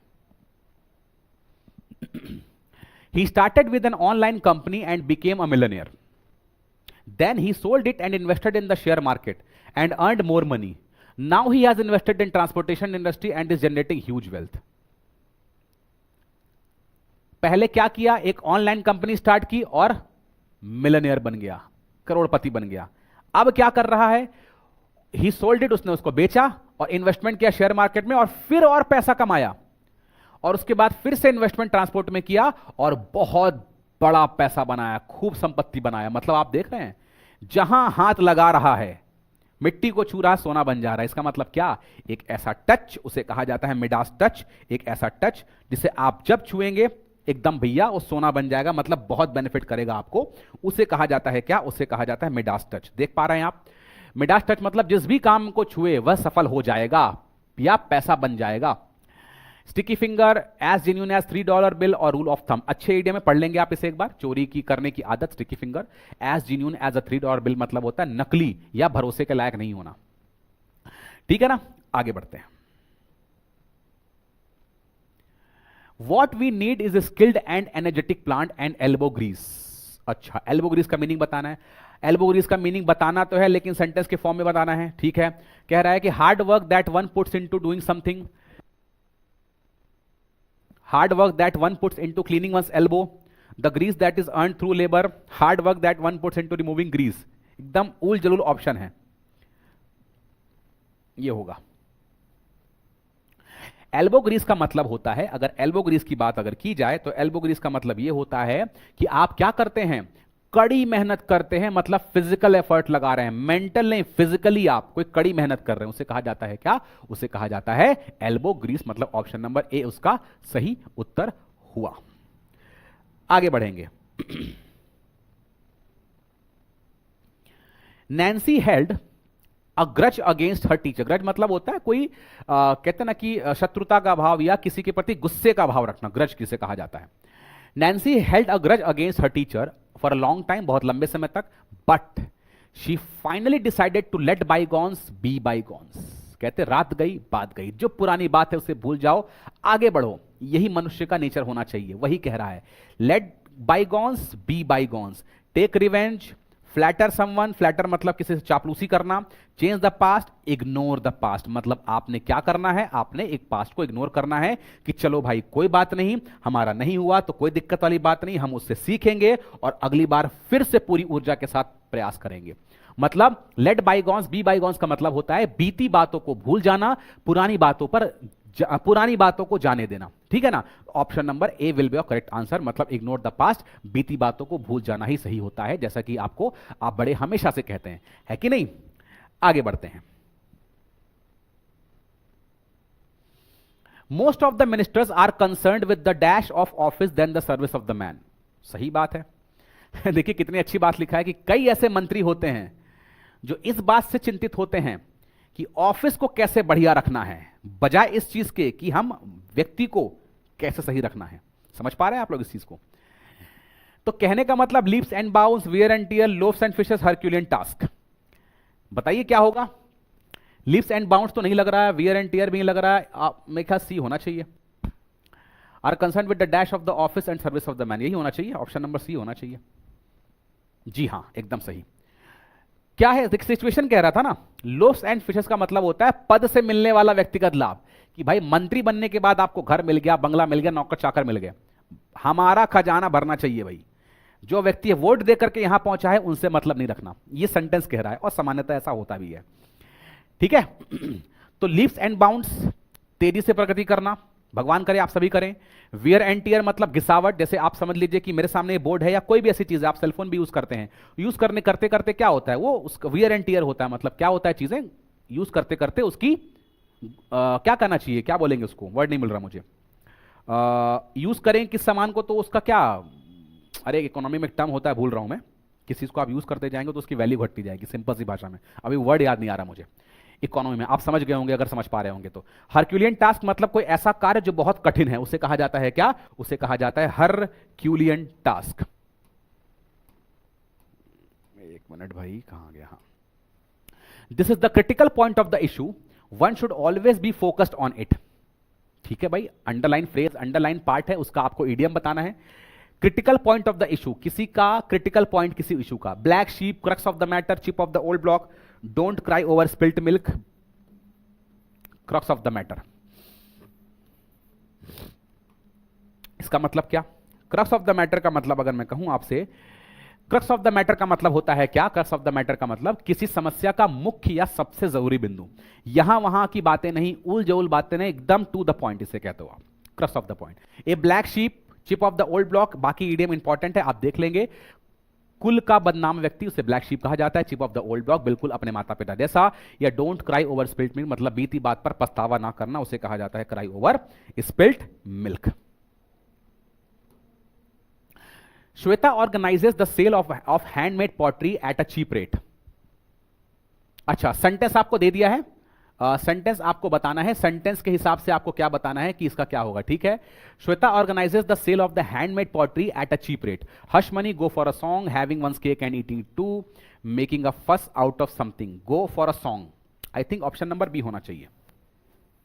जी हां, ऑप्शन नंबर बी होना चाहिए। मतलब क्या होता है अगर आपने कहा कोई चीज गो फॉर अ सॉन्ग हुआ, गो फॉर अ सॉन्ग का मतलब यह होता है कि कोई चीज बहुत कम कीमत पर बिकना, कोई चीज बहुत कम कीमत पर बिकना। बाकी का देख लेंगे आप। हश मनी मतलब चुप कराने के लिए दिया गया पैसा, कि भाई चुप हो जा। जैसे आप देखते होगे ना कि भाई अगर आप बड़े घर में बड़े हो, आपका कोई छोटा भाई बहन है, आपसे गलती अगर हो गई तो चुगली करता है, आपको धमकी देता है कि रुक जा बेटा बताऊंगा पापा से, तो आप कुछ लालच के लिए उसे क्या देते हो, भाई चुप हो जा यार, बताना मत, उसे कहा जाता है hush money. Having one's cake and eating it too, दोनों फायदे एक साथ चाहते हो आप, कि भाई केक, कहते हैं ना कि सांप भी मर जाए लाठी भी ना टूटे, तो कहने का मतलब होता है क्या, having one's cake and eating it too, कि आप दोनों फायदे एक साथ चाहते हो, ठीक, नुकसान कहीं से नहीं होना चाहिए आपका। Making a fuss out of something, छोटी बात को बड़ा बनाना, राई का पहाड़ बनाना, मतलब बात का बतंगड़ भी आप कह सकते हो, ठीक है। आगे बढ़ते हैं।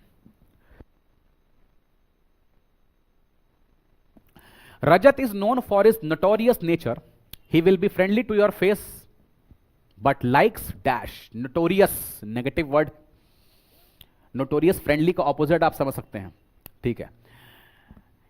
शरारती भी कह सकते हैं। He will be friendly to your face, आपके सामने दिखने में फ्रेंडली है, लेकिन किंतु लगा है, बट कॉन्ट्रास्ट दिखा रहा है, एक तरफ पॉजिटिव एक तरफ negative idea. But to blow his trumpet, to paint the whole town red, to get all the bent out of shape, to stab in your back, पीठ में छुरा भोंकेगा, सामने से वार नहीं करेगा, ऐसा व्यक्ति है वो। इसका मतलब क्या, इसका मतलब पीछे धोखा देना या विश्वासघात करना, उसे कहा जाता है क्या, to stab you in the back. To blow his own trumpet मतलब अपनी तारीफ खुद करना, अपने मुंह मियां मिट्टू आपने सुना होगा। To paint the whole town red मतलब होता है जोरदार जश्न मनाना, जैसे कि आप नवरात्रि में देखते हैं होता है, कई फेस्टिवल्स में हमारे यहां होता है, हमारे यहां छठ पूजा में होता है। To get all bent out of shape मतलब होता है बहुत ज्यादा नाराज हो जाना, उसे कहा जाता है to get bent out of shape. अगला देखेंगे आप लोग जरा, अगला देखेंगे आप लोग, उसके बाद कुछ करने के बाद, हाँ almost about to end. The play I saw last night was a dash, was what, hit the roof, hit the hay, hit the road, smash hit. Sentence जो कह रहा है ना उसके हिसाब से आप इसके साथ जाओगे। क्या है भाई इसका मीनिंग, देखिए। हिट द हे का मतलब अगर मैं कहूं आपसे, हिट द हे का मतलब क्या होता है, स्मैश हिट का मतलब होता है, ये आंसर है, सी ऊपर लिखा मतलब ये आंसर है, बहुत बड़ा सुपर हिट, बहुत बड़ा सफल था कोई चीज। हिट द रोड का मतलब होता है यात्रा शुरू करना, जो कि सेंटेंस के अकॉर्डिंग नहीं है। हिट द हे का मतलब होता है सोने जाना, मतलब गो टू बेड भी कह सकते हो आप। क्या कह सकते हो, go to bed, go to bed.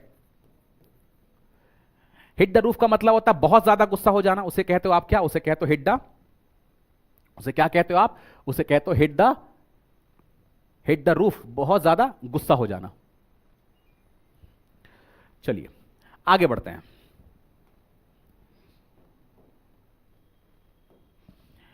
Our trainer asked for dash on her for the next informative session. Our trainer asked for dash on her for the next informative session. Chasing the rainbows, being around the bend, all eyes and ears. Our trainer asked for dash on the next informative. अच्छा informative session है तो उसके लिए क्या करोगे आप, all eyes ये नहीं, all eyes and ears, एकदम भाई ध्यान रखना है आपको, क्योंकि इंपॉर्टेंट सेशन होने वाला है, इंफॉर्मेटिव सेशन होने वाला है, जैसे कि मैं क्लास के लिए कह रहा हूं आपसे, ठीक है। चलिए, ऑल आइज एंड ईयर्स, पूरी तरह से ध्यान से सुनना और देखना, इसका ये आंसर होगा, ये ऑप्शन नंबर सी पहले लिखा है, देखिए ये आंसर होगा। चेजिंग रेनबोज आप देख लेंगे, मतलब बेकार और असंभव की चीजों के पीछे भागना। बीइंग अराउंड द बेंड मतलब होता है पागल या सन की। गोइंग बनानास मतलब बहुत ज्यादा उत्साहित या पागल हो जाना, उसे कहा जाता है क्या? उसे कहा जाता है गोइंग बनानास। ठीक है, चलिए आगे बढ़ते हैं। अगला देखेंगे फटाक से, फटाफट से करेंगे। I was depressed and had lost all hope. Later, my father motivated me to open my own cafe and showed me the ways to be independent. After all, it is true that one should not. क्या sentence कह रहा है कि भाई बहुत ज़्यादा मैं परेशान था, मेरे पिताजी ने मुझसे कहा, मोटिवेट किया कि अपना कैफ़े खोलो और मुझे रास्ता दिखाया कि इंडिपेंडेंट बनना है आप लोगों को। इसका मतलब क्या? मुझे क्या हो रहा है? मुझे कहा जा रहा है कि भाई जो बात जो बीत गई सो बात गई, व्यर्थ पछताने से कुछ नहीं होगा। अब पछताए तो होत का जब चिड़िया चुग गई खेत, है कि नहीं? इसका मतलब होता है क्राई ओवर स्पिल्ड मिल्क का मतलब यह होता है कि बीती हुई बात पर पछताना, जो हो गया उस पर दुख करते रहना। ग्रीस द पाम किसी को रिश्वत देना। ब्लो वंस ओन ट्रम्पेट अभी आपने कहा अपनी ही तारीफ करना, अपने मुंह मियां मिट्ठू। और ब्लो हॉट एंड कोल्ड इसे भी आप अपने अभी देखा करके, मतलब क्या? इसका मतलब यह है कि आप बार बार अपने विचार को बदल रहे हो। ठीक है, अगला अगला it is better to get less than what you want then get nothing. अरे वाह, it is better to get less than what you want then get nothing. सही लिखा है कि कुछ ना से बेहतर कुछ तो होना बेहतर है। कहते ना कि कुछ ना होने से बेहतर है कि कुछ हमारे पास रहे। तो where there is smoke there is fire, a storm in a tea cup नहीं, waste not, want not, half loaf is better than none. Option number A, half loaf is better than none. देखिए कही रहा है half loaf is better than none, ये answer होगा इसका। कुछ ना मिलने से थोड़ा मिलना बेहतर है कि नहीं? बाकी देख लेंगे आप, वेस्ट नॉट, वांट नॉट, जो बचत करता है उसे कमी नहीं होती है। सही बात है, जैसा कि अभी के सिचुएशन में आप देख लीजिए, चीजों को बचत करके चलेंगे रिसोर्सेज को, तो आपको कमी कभी नहीं पड़ने वाली है कि नहीं? अगला, where there is smoke there is fire. हर अफवाह के पीछे कुछ ना कुछ सच्चाई होती है भाई, कुछ ना कुछ सच्चाई तो होती है। ए storm in a tea cup, ये पहले भी आप देख चुके हैं, मतलब छोटी सी बात का बहुत बड़ा बतंगड़ बनाना, उसे कहा जाता है क्या? उसे कहा जाता है storm in a tea cup. चलिए अगला, Geetika spoke a lot about her new movie, however it came nothing in the theatres. मतलब नई मूवी के लिए गीतिका ने बहुत बात किया था, लेकिन अल्टीमेटली वो क्या हुआ? किसी काम का नहीं आया। To get into hot water, to dig the grave, to end in smoke. Option number D, to end in smoke का मतलब होता है, सेंटेंस ही कह रहा है ना कि भाई गीतिका नाम की लड़की है, बहुत ज्यादा न्यू मूवी के बारे में बात कर रही थी, लेकिन हुआ क्या? इट केम टू नथिंग, कुछ नहीं आया भाई, एकदम जीरो हो गई। इसका मतलब क्या? इसका मतलब होता है, अगर मैं कहूं आपसे, इसका मतलब ये होता है टू एंड इन स्मोक, किसी काम को अंत में बेकार होना या कोई परिणाम ना होना। बाकी का मीनिंग आप देख लेंगे, to give the devil his due, बुरे व्यक्ति को भी सही बात की सराहना करना, है कि नहीं? Get into hot water, get into trouble, to dig the grave मतलब अपनी बर्बादी का कारण बनना। क्लियर है? क्लियर है सर। आगे देखेंगे आप लोग। When I was in Italy for a tour, the tourist guide provided by Azim, जो अजीम ने टूरिस्ट गाइड दिया था, was dash. Because of him, the whole tour was successful. Looking the needle, burning midnight oil, worth his weight in the gold, arm to teeth, worth his weight in the gold. Sentence को पढ़िए जरा। When I was in Italy, जब मैं Italy में था, किसी tour के लिए गया था, जो टूरिस्ट गाइड था, जो अजीम ने दिलवाया, अजीम के द्वारा दिलवाया गया था, was जो भी था, मुझे नहीं पता क्या था, लेकिन आगे आप पढ़े, बिकॉज ऑफ हिम, उसी की वजह से ऐसा हुआ, जो मेरा पूरा का पूरा टूर था सक्सेसफुल रहा। मतलब ऐसा चीज कि कोई, अगर आपने कहा है कि आप कहीं पे किसी व्यक्ति को कोई चीज अगर आपकी हेल्प कर रहा है या आपके साथ कोई आ रहा है, आपकी सहायता कर रहा है, it means worth his weight in gold, मतलब बहुत ही मूल्यवान है वो व्यक्ति, उपयोगी व्यक्ति है आपके लिए। आप इटली में घूमने गए और वो व्यक्ति आपको सारा का सारा चीजें बता रहा है कि यहां ये ऐसी होती है, वहां पे ऐसी होती है।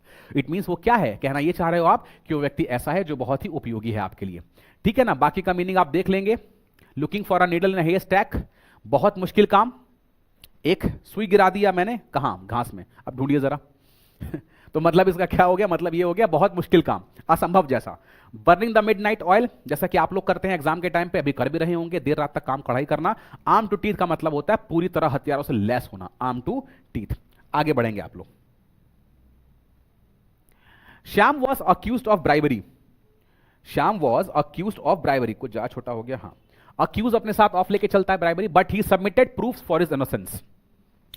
ब्राइबरी के लिए अक्यूज था, लेकिन अपनी इनोसेंस का उसने प्रमाण दिया। Buying the pig in poke, cast pearls before swine, chapter and verse, beating about the bush. Chapter and verse, to give complete detail, किसी चीज का पूरी तरह से सारांश आपके सामने विस्तार पूर्वक देना, उसे कहा जाता है क्या? Chapter and verse. मीनिंग के साथ आप जाओगे, चैप्टर एंड वर्स ही आपका उत्तर होगा। पूरी तरह से पुख्ता सबूत देना, एविडेंस देना, विस्तार से प्रमाण प्रस्तुत करना। बाइंग पिग इन द पोक, बिना देखे समझे कुछ खरीद लेना। कास्ट पर्स बिफोर स्वाइन, अयोग्य व्यक्ति के सामने अच्छी चीज रखना, बंदर के हाथ में नारियल जिसे कहते हो आप, ठीक है। बीटिंग अबाउट द बुश मतलब होता है इधर उधर की बात को घुमाना, उसे एम्बिग्यूअस भी कहते हैं। एम्बिग्यूअस की स्पेलिंग आप लोग मुझे कमेंट करके बताएंगे। आगे बढ़ते हैं। मैंने स्पेलिंग पूछा है, ध्यान रखिएगा। Her visits to her family are very rare because she lives out of the country, ठीक है। सिचुएशन आपके सामने दिया है, उसके हिसाब से ईडियम है। कह रहा है her visit to her family are very rare, मतलब बहुत ही रेयर होता है उसकी फैमिली से मिलना, ठीक है। Because she lives out of the country, ठीक है। फ्यू एंड फार बिटवीन, कोई चीज ओकेजनली होना, कोई चीज ओकेजनली होना। ओकेजनली से मुझे एक चीज और ध्यान आ गया, OCCASION, option number A. OCASSION, option number B. Comment करके बताएंगे आप मुझे कौन सा ए सही है, बी सही है। इसका आंसर ऑप्शन नंबर ए होगा, बाकी इसके मीनिंग को आप देख सकते हैं। फ्यू एंड फार बिटवीन का मतलब बहुत कम और कभी कभार होने वाला, जी हां, क्योंकि वो पहले ही कह दिया सेंटेंस में कि वो बाहर रहता है, कंट्रीज के बाहर रहता है, तो फ्रीक्वेंटली विजिट नहीं कर पाएगा, है कि नहीं। एग ऑन का मतलब होता है इंपॉर्टेंट है, किसी को उकसाना, भड़काना। बैक एंड कॉल, हर समय किसी की सेवा में तैयार रहना, जब फोन किए हाँ सर बोलिए क्या काम है, it means at someone's back and call. और ऑल इन ऑल का मतलब होता है कुल मिलाकर या सब कुछ मिलाकर, उसे कहा जाता है ऑल इन ऑल। क्लियर? अगला देखिए, डोंट एनॉय और irritate Raghav otherwise he will oppose our proposal in the meeting. Situation आपके सामने दिया हुआ है और उस सिचुएशन के हिसाब से आपको क्या बताना है, सेंटेंस बताना है। डोंट एनॉय मतलब होता है किसी को परेशान करना, किसी को छेड़ना। डोंट एनॉय और irritate Raghav otherwise he will oppose our proposal in the meeting. Pass the buck, pour oil on trouble waters, rub someone the wrong way, lose the ground. Rub someone in the wrong way, option number C होना चाहिए, क्योंकि लग तो वही रहा है भाई।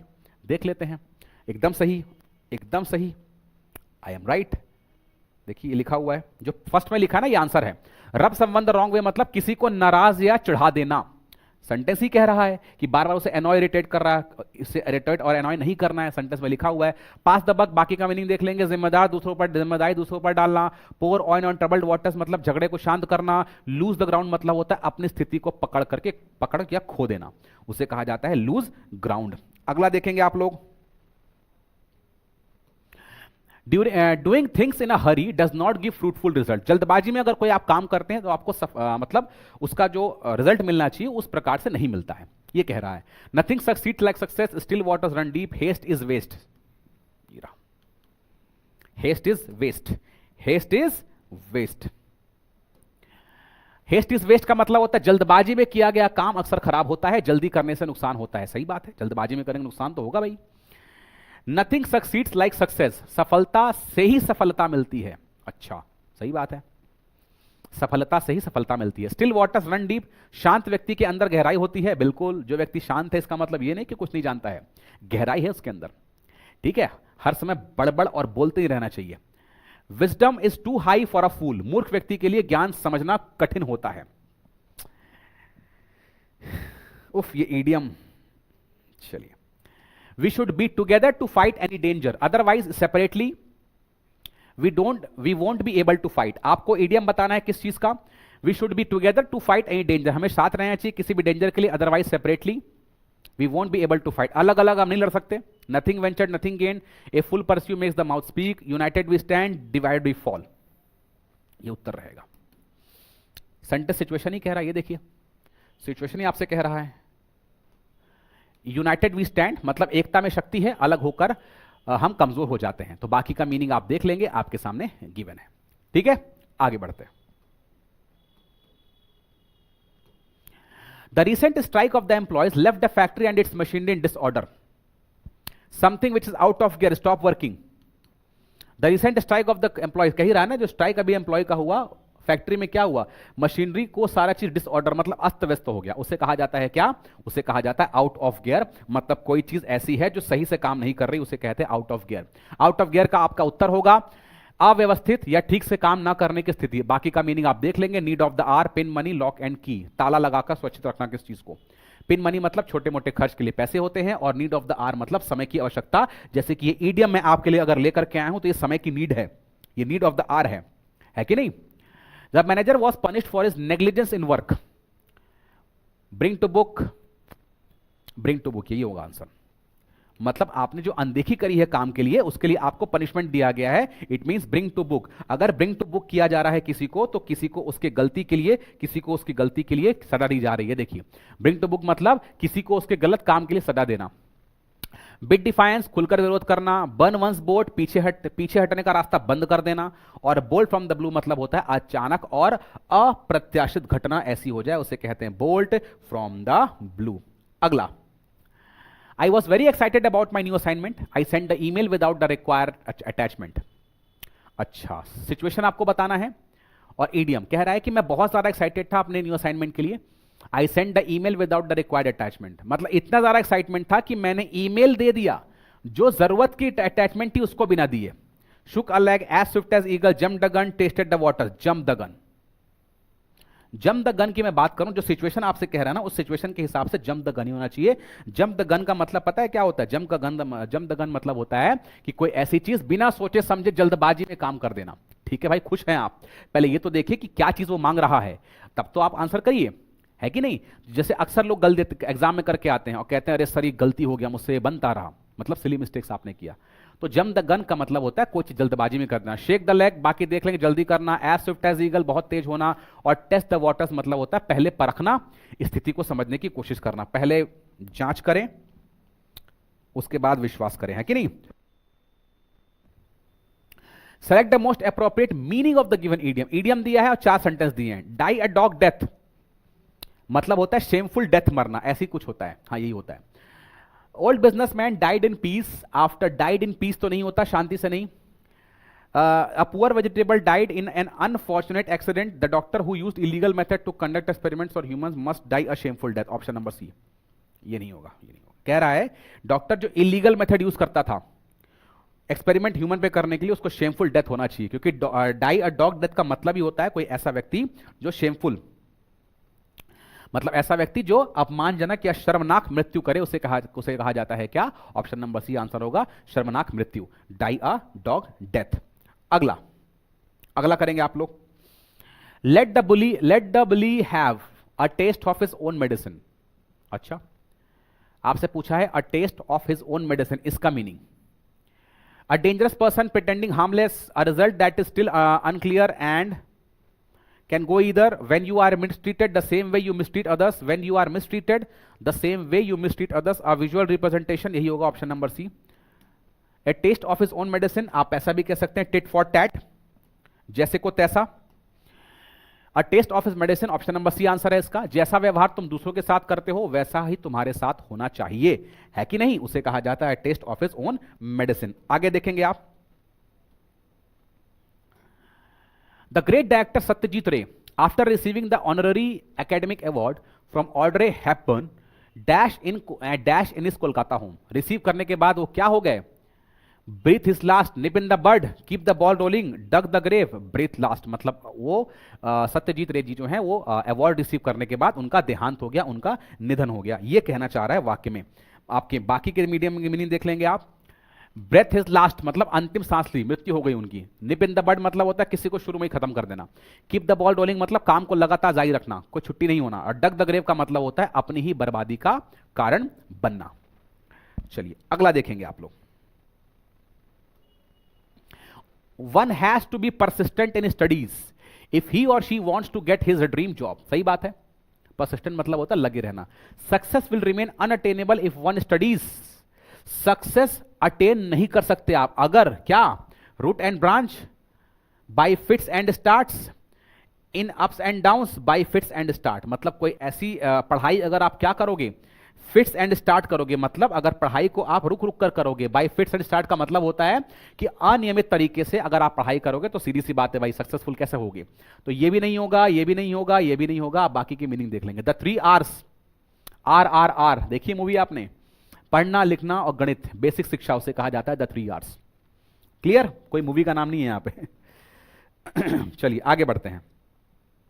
Gate under someone's skin. Gate under someone's skin का मतलब अगर मैं कहूं आपसे, gate under someone's skin, to fall intensely in love with someone, to cause intense liking in someone, to understand someone completely, to annoy or irritate someone intensely, to fall intensely love with someone, जी नहीं, यही होना चाहिए option number D.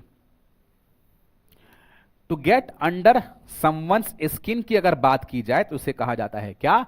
To annoy और irritate someone intensely, बहुत ही ज्यादा, किसी को बहुत ज्यादा या परेशान या चिढ़ा देना, उसे कहा जाता है क्या? उसे कहा जाता है टू एनॉय और इरिटेट समवन इंटेंसली। अगला अगला देखेंगे आप लोग। Many hands make light work. Many hands make light work. Many people working together can light a new path, बेकार।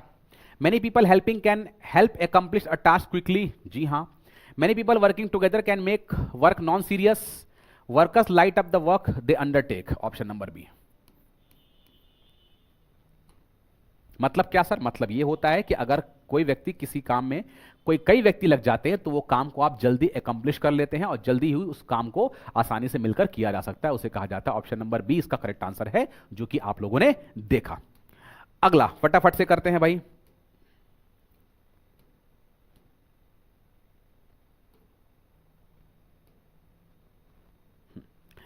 ए bird in hand is worth two in the bush, बहुत प्यारा idiom है। What's hidden is always matter of speculation.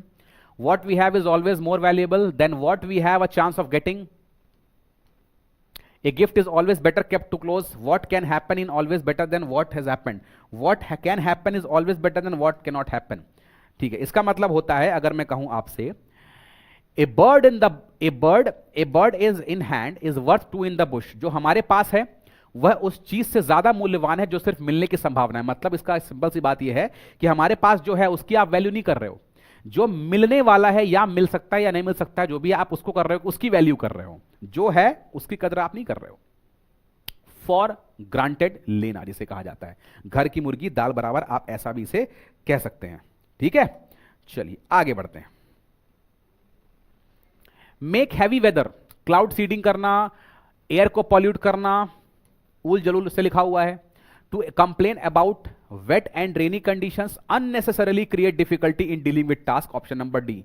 Unnecessarily create difficulty in dealing with task, उसे कहा जाता है क्या? Make heavy weather. अगर आपने कहा कि मेक हैवी वेदर है, इट मींस बिना किसी काम को बेवजह कठिन बना देना। आप उसे आसान कर सकते थे, बट आप अननेसेसरली क्या कर रहे हो? उस काम को क्या कर रहे हो? उस काम को आप कठिन बना दे रहे हो। ठीक है ना? चलिए आगे बढ़ेंगे, करिए जरा। Sweep under the carpet, maintain secrecy under any circumstance, hide from general view, keep a problem under wraps in the hope that it will be forgotten, या do a quick clean up job. Sweep under carpet, maintain secrecy under any circumstance, कोई परिस्थिति आ जाए secret बना के रखोगे आप। Hide from the general view, अब ऑप्शन नंबर ए और सी में कंफ्यूज हो सकते हो आप। देखिए पहले मीनिंग को समझिए। Keep a problem under wraps in the hope that it will be forgotten, जी हां यही है ऑप्शन नंबर सी। किसी समस्या को छिपा देना ताकि लोग उसे भूल जाएं। कई बार ऐसा होता है कि आप किसी समस्याओं को नहीं चाहते कि सामने आए, आपने उसे छुपा दिया, एक समय आने के बाद लोग भूल ही जाएंगे, क्योंकि ह्यूमन नेचर ही होता है कि बहुत समय तक किसी चीजों की चर्चा अगर नहीं चलेगी तो लोग उसे अक्सर भूल ही जाते हैं। मतलब आंसर की बात मैं करूं तो आंसर ऑप्शन नंबर सी इसका रहने वाला है। ठीक है ना? चलिए आगे बढ़ते हैं। ए पर्पल पैच, ए पर्पल पैच की बात करेंगे आप, बताइएगा जरा। ए पर्पल पैच,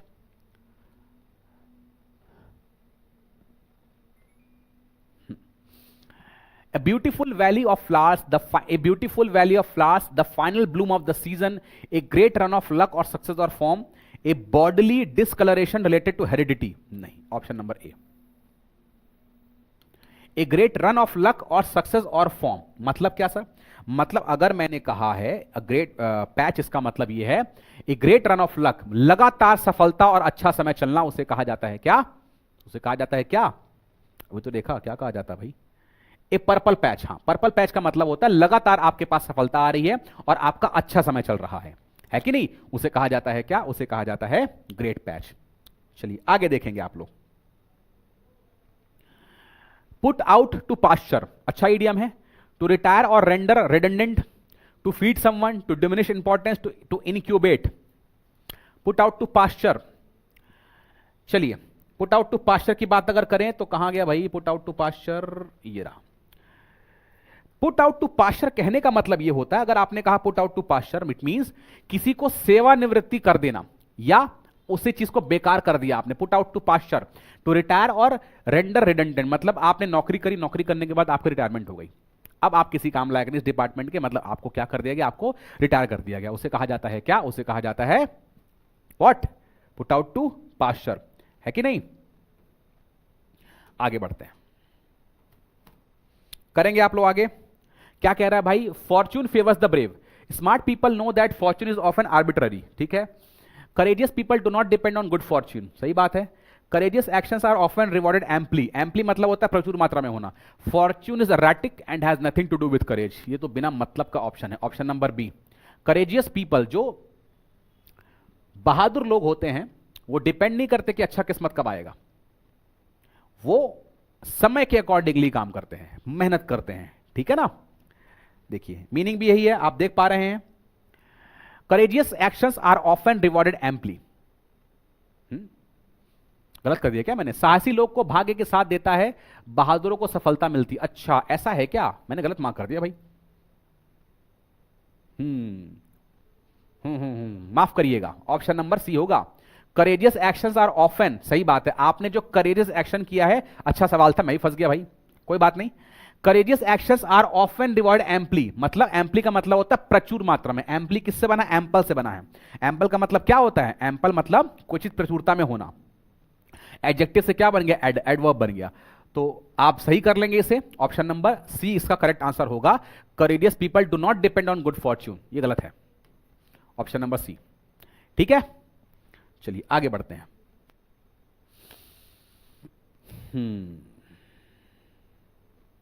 चलिए करेंगे। Elvis has left the building, अब ये सवाल आपके पता कहां से स्टार्ट हो रहे हैं, ये सवाल आपके स्टार्ट हो रहे हैं, आपका आईबी का एग्जाम हुआ था ना, आईबी का, उसके सवाल है, अच्छे अच्छे सवाल पूछे गए थे। आपको बताना है proverb, Elvis has left the building to surpass the fame and wealth of famous American singer Elvis Presley, एकदम नहीं। To humorously emphasize that something is definitely over at that someone has gone and will not return. To create unrealistic and impossible dreams or plans of becoming a famous singer like Elvis Presley. To take inspiration from famous American singer Elvis Presley. To create unrealistic impossible dreams or plans, भी होना चाहिए शायद, हाँ ऐसी भी होना चाहिए, क्योंकि बाकी ऑप्शन तो बिल्कुल उलझा सा लग रहा है। हाँ बी एकदम सही कहा, बाकी ऑप्शंस पढ़ के लग रहा है।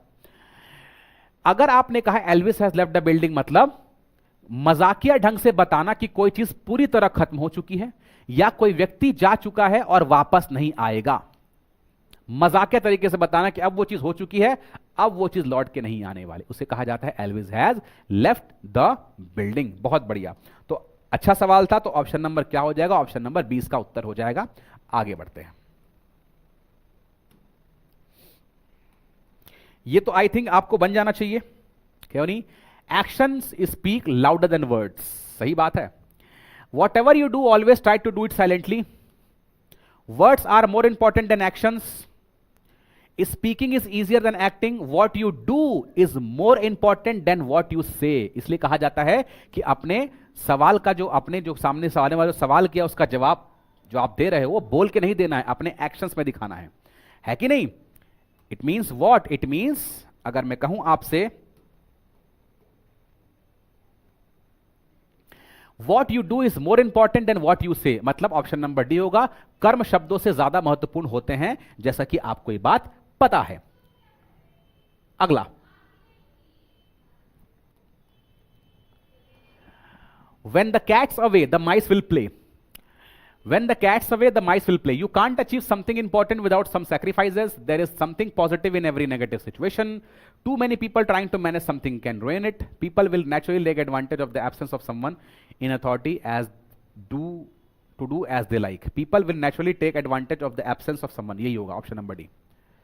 When the cat's away the mice will play. इसका मतलब पता है क्या होता है, देखिए इसका मतलब ये होता है कि पीपल विल नेचुरली, जब मालिक या अधिकारी नहीं होता लोग अपनी मनमानी करने लगते हैं। जैसे कि मैं कहूं आपसे कि आप किसी डिपार्टमेंट में जॉब करते हैं, और आपका कोई ना कोई सीनियर होगा जिनको रिपोर्टिंग करना होता है आपको। किसी दिन ऐसा हुआ कि प्रस्तुत नहीं है, तो आप कितना मस्ती से काम करते हो, है कि नहीं? लेकिन ऐसा होता नहीं है, करना नहीं चाहिए। कहना है कि अगर ऐसा नहीं हो तो लोग अपने मन से काम करेंगे, इसलिए कहते हैं कि हेड ऑफ द डिपार्टमेंट होना चाहिए, चीफ होना चाहिए, तब तो पता चलेगा भाई कि काम कैसे होना है और किस दिशा में होना है कि नहीं? चलिए अगला करिए जरा, अगला करेंगे आप लोग। An idle brain is the devil's workshop, खाली दिमाग शैतान का, सुना है ना आपने? ठीक। Something bad or unpleasant today may bring good things in the future. One good event does not mean that everything is all right. When you are lazy without work wicked thoughts enter in the mind. सही बात है, खाली दिमाग शैतान का। जब आप खाली बैठे होते हैं तो आपके माइंड में उल जलूल सी चीज चलती रहती हैं जो अक्सर नुकसानदेह होती हैं। खाली दिमाग शैतान का घर होता है, ऑप्शन नंबर सी। इसलिए कहते हैं कुछ ना कुछ करते रहना चाहिए। जैसे आप तैयारी कर रहे हैं तो आपका माइंड कहीं ना कहीं एंगेज है, वही खाली बैठ जाओ तो कुछ ना कुछ बकवास करने का मन करेगा। Throw in the towel, to explain something directly, to waste time on something, to break something, to quit in defeat. To quit in defeat, I hope D होना चाहिए, देखते हैं। थ्रो इन द टॉवल का मतलब क्या होता है? जी हाँ, बिल्कुल सही था मैं। थ्रो इन द टॉवल का मतलब होता है क्या? To quit in defeat. To quit in defeat it means हार मान लेना पराजय में, मतलब आप कहते हो किसी चीज से हार मान लेना। टू क्विट इन डिफीट, इसे कहते हैं थ्रो इन द टॉवल, मतलब ऑप्शन नंबर डी उत्तर होगा, आप लोग देख लेंगे।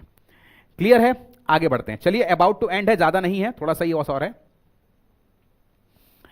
No man is an island, बहुत प्यारा। Everyone is an island, distinct and isolated, बिल्कुल नहीं। To abruptly move or walk into view, all human beings are interconnected, full support, सही बात है, बिल्कुल, ये आप उत्तर होगा। इसका मतलब पता है क्या? No man is an island कह रहा है all human beings are interconnected for support and survival, मतलब हर एक व्यक्ति किसी ना किसी पर आश्रित है अपने काम के लिए, अपने सर्वाइवल के लिए। आप कहोगे नहीं सर मैं तो इंडिपेंडेंट हूं, अरे भाई आपकी जॉब भी लग जाएगी तो आप खाने के लिए किसी पर तो निर्भर होंगे। आप जो चीज निवाला ले रहे हैं वो कहां से आता है? किसान है ना, किसान पर आश्रित है कि नहीं है? तो हर एक व्यक्ति, कोई ना कोई व्यक्ति किसी ना किसी पर आश्रित है अपने सर्वाइवल के लिए, उसे कहा जाता है no man is an island. कोई मैन आइलैंड नहीं है, खुद से, आइलैंड कहने का मतलब खुद से वो नहीं है सेल्फ सफिशिएंट, किसी ना किसी पर आश्रित है। तो ये चीज कभी अपने अंदर नहीं कहना चाहिए भाई कि हाँ हम सेल्फ सफिशिएंट है, नहीं, कभी तो आश्रित है किसी पर आप। मींस कोई भी व्यक्ति अकेला नहीं होता, सभी एक दूसरे पर निर्भर होते हैं, उसे कहा जाता है क्या? No man is an island, मतलब ऑप्शन नंबर सी आपका करेक्ट आंसर है। आगे बढ़ते हैं, करेंगे आप लोग। The pot calling the kettle black, उल्टा चोर कोतवाल को डांटे, सुना है आपने? चलिए, complaining about a problem one has solve, जी नहीं। Criticising someone for a fault one also possesses, being critical, option number B. Criticising someone for the fault मतलब उस गलती के लिए किसी क्रिटिसाइज करना जो खुद आपने किया हो। मतलब मैं चोरी कर रहा हूं, फॉर एग्जाम्पल मैं चोरी किया हूं और चोर को सलाह दे रहा हूं बेटा चोरी नहीं करनी चाहिए, चोरी बहुत बेकार चीज है है कि नहीं? तो उसे कहा जाता है क्या? उसे कहा जाता है pot is calling kettle black. It means criticizing someone for a fault one also possesses, खुद में वही कमी होते हुए भी दूसरों को उस कमी के लिए आलोचना करना। ठीक है, चलिए आगे बढ़ते हैं। The writing is on the wall, artistic writing should be displayed on the walls. Writing is illegible for some people, illegible का मतलब होता है ऐसे लिखावट जो किसी को समझ में नहीं आए, लेजिबल उसका उल्टा होता है। Children write on walls, a clear sign of trouble. Writing is on the wall, जैसे कि आप देख पा रहे हैं अभी हमारे क्रूड ऑयल के लिए क्लियर साइन है, इसका मतलब ये साफ इंगित हो रहा है कि भाई समस्या तो बड़ी है। तो writing is on the wall का मतलब होता है, writing is on the wall का मतलब होता है क्या? Clear sign of trouble, option number D. आने वाली परेशानी का स्पष्ट संकेत होना कि हां भाई कुछ तो परेशानी है, कुछ तो समस्या होने वाली है कि नहीं? चलिए आगे बढ़ते हैं, चलिए ऑलमोस्ट खत्म ही है। What does the idiom hit a nerve? Hit a nerve का मीनिंग पूछा है आपसे। To provoke a reaction by referring to a sensitive topic, to ignore someone, to successfully complete a difficult task without any problem, to physically injure someone. Hit a nerve का मतलब होता है कि आप ऐसा राग छेड़ दिए जो एक सेंसिटिव टॉपिक था। जैसे अगर मैं कहूं, आप समझ पाएंगे उस चीज को, किसी व्यक्ति का ब्रेकअप हुआ और आपने उसके बारे में चर्चा छेड़ दी, कैसा लगेगा उसको? चलिए खैर जोक सपाट। To to provoke a reaction मतलब किसी संवेदनशील बात को छेड़कर कोई प्रतिक्रिया उत्पन्न करना, उसे कहा जाता है क्या? उसे कहा जाता है हिट अ नर्व। चलिए बहुत बढ़िया। अगला, 2-3 और बचे हैं। अगला, you cannot make an omelette without breaking eggs. Wow, बहुत बढ़िया। It is messy affair to aspire to make a good English omelette. कोई मतलब नहीं, उलझुल सा है। It is terribly difficult to avoid mess when you want to prepare something special. It is always good idea to be prepared for a big mess after real fest. It is hard to achieve important things without some unpleasantness. सही बात है। क्या कहना चाह रहा है कि आप किसी चीज को अचीव कर रहे हैं, इतनी आसानी से नहीं मिलने वाली, मेहनत तो करनी पड़ेगी, चाहे कोई भी चीज हो। आपको अगर एक निवाला भी लेना है तो उसके लिए मेहनत करनी पड़ती है कि नहीं? कोई ना कोई तो मेहनत करता है, और आपको भी मेहनत करनी पड़ती है। ऐसा तो नहीं आप आराम से बैठे उठ के निवाला आपके मुंह में आ जाएगा। तो वही कह रहा है कि you can not make an omelette without breaking eggs. It का मतलब, अगर इसकी मीनिंग पे मैं जाऊंगा तो इसका मीनिंग ये कह रहा है, it is hard to achieve important things without some unpleasantness. मतलब अगर आपको कोई चीज अचीव करनी है तो आपको कुछ ना कुछ नुकसान तो सहना पड़ेगा। नुकसान कहने का मतलब कड़ी मेहनत करनी पड़ेगी, सेक्रीफाइस करना पड़ेगा। जैसे कि अभी आप कर रहे हैं, है कि तैयारी कर रहे हैं, तो कई चीजों को आपने ताक पर रखा है, सेक्रीफाइस कर दिया है, तब आप तैयारी पर लगे हुए हैं। तो वही कह रहा हूं, कुछ पाने के लिए कुछ खोना तो पड़ता है। अगला, limited but persistent efforts can accomplish great feasts. Brevity is the soul of. अच्छा, सेंटेंस आपको कह दिया है। सेंटेंस से आपके पास 4 ईडियम है। Make hay while the sun shines, it is easier said than done, little strokes fell great oaks. अच्छा, लिमिटेड लेकिन लगातार अगर एफर्ट कर रहे हो आप, तो आपको अपनी सफलता मिल देने से कोई नहीं रोक सकता। ये देखिए, एक minute. Little strokes fell great मतलब निरंतर छोटे प्रयासों से बड़े काम भी पूरे हो सकते हैं। मतलब आपका ऑप्शन नंबर डी रहने वाला है। डी आपका उत्तर होगा। ए नहीं, बी नहीं, सी नहीं। इट मींस निरंतर और छोटे प्रयास से बड़े काम भी आराम से पूरा कर सकते हैं आप। बूंद कहते हैं ना, बूंद बूंद से घड़ा भरता है कि नहीं? Brevity is the soul of wit. संक्षिप्तता ही चतुराई का आसार है। कम शब्दों में ही बड़ी बात कहना, कम शब्दों में बेसिकली बड़ी बात कहते हो आप। Make hay while the sunshine, अगर आप कहते हो make hay while the sunshine, बहती गंगा में हाथ धोना या अवसर का लाभ उठाना। कहते बहती गंगा में हाथ धो लिया, इट मींस अवसर का लाभ उठा लिया आपने।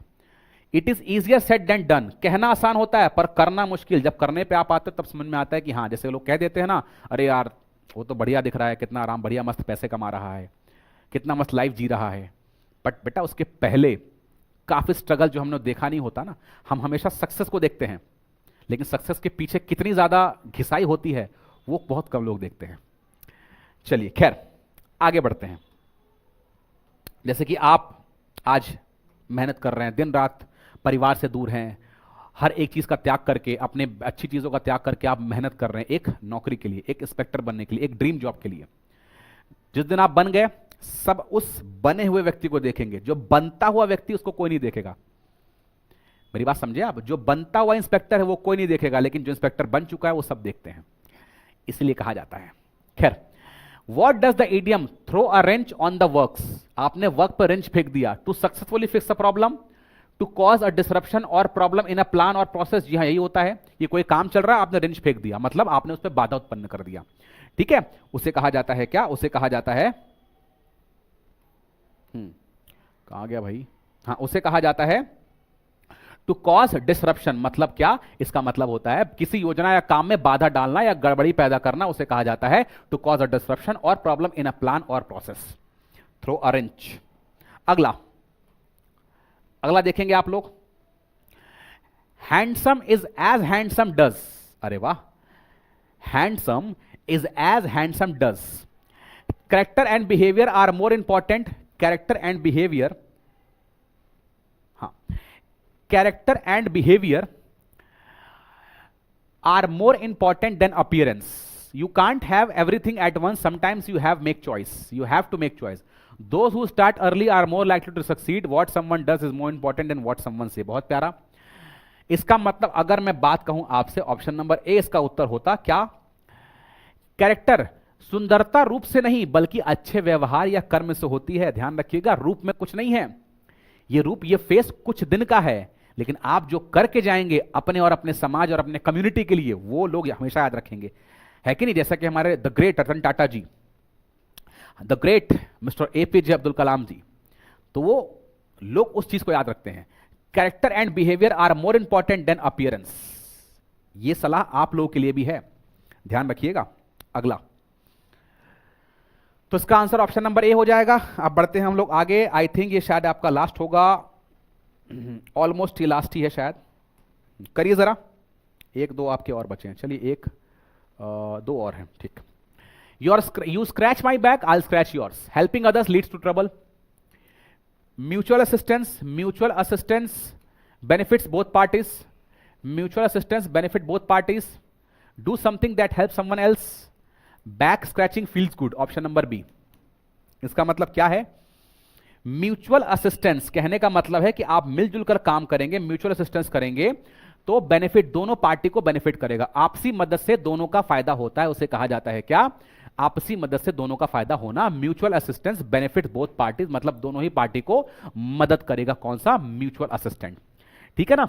आगे बढ़ते हैं, और आगे बढ़ने के साथ आपका गोल, हाँ ये आपकी लास्ट का, आज की क्लास का लास्ट इडियम जो इंपॉर्टेंट थे मैंने आपको करा दिए। Gall and wormwood, to harbour intense feeling of animosity and resentment, to experience refreshing clarity and ease, to be positioned at most basic place within a company, yet to develop righteousness and virtue through adversity. Gall and wormwood, अगर मैं आपसे कहूं gall and wormwood की अगर बात की जाए तो गॉल एंड वर्मवुड का मतलब यह होता है गहरी नफरत और कड़वाहट की भावना रखना, जो कि आपको कभी नहीं रखना चाहिए। मतलब आंसर की बात मैं अगर करूं तो आंसर आपका हो जाएगा option number A, to harbour intense feelings of animosity, मतलब किसी से शत्रुता का भाव रखना या किसी तरह का रिसेंटमेंट का भाव रखना, उसे कहा जाता है गॉल एंड वर्मवुड। ये आपका उत्तर रहने वाला है। तो ये थे आपके सारे के सारे इडियम्स, वो इडियम्स जो आपको अभी कर लेने चाहिए। प्रेजेंट ट्रेंड को देखते हुए आपको करना ही करना है, इस बात का आप ध्यान रखेंगे। इसका जो बोर्ड पीडीएफ है, मैं आप ग्रुप में, ये आपके एसएससी योद्धा जो आपका टेलीग्राम चैनल है, इसका डिस्क्रिप्शन में आपको लिंक भी मिल जाएगा, उसमें डलवा दूंगा। तो आप लोग उसे प्लीज देख लीजिएगा, पढ़ लीजिएगा, काफी इंपॉर्टेंट है। मैं एक बार फिर से आपको बता दूं इस बैच के बारे में, जैसा कि मैंने आपको बताया, अभी इस बैच पे आपके हैं ऑफर। आप इसके कंटेंट को देखेंगे तो आप जरूर कहेंगे कि हां सर, हमने कोई घाटे का सौदा तो नहीं किया है, क्योंकि काफी इस पे मेहनत की गई है इस कोर्स पे, और क्लासेस इस पे अपलोड होना शुरू भी हो गई हैं और चीजें आपको यहां मिल रही हैं। तो एक बार आप जरूर विजिट करें। ये वीडियो, ये एफर्ट आपको कैसा लगा आप जरूर कमेंट करके बताएं। क्या आप कुछ नया सीख पाए ये भी मुझे बताएं, और अगर आपको ये एफर्ट अच्छा लगा तो इस वीडियो को लाइक करिएगा, चैनल को सब्सक्राइब करिएगा। इसी तरह की वीडियोस अगर आपको चाहिए तो मुझे प्लीज कमेंट में बताइएगा। मिलते हैं अगले वीडियो में, जब तक अपना ख्याल रखेंगे। Bye bye and thank you so much.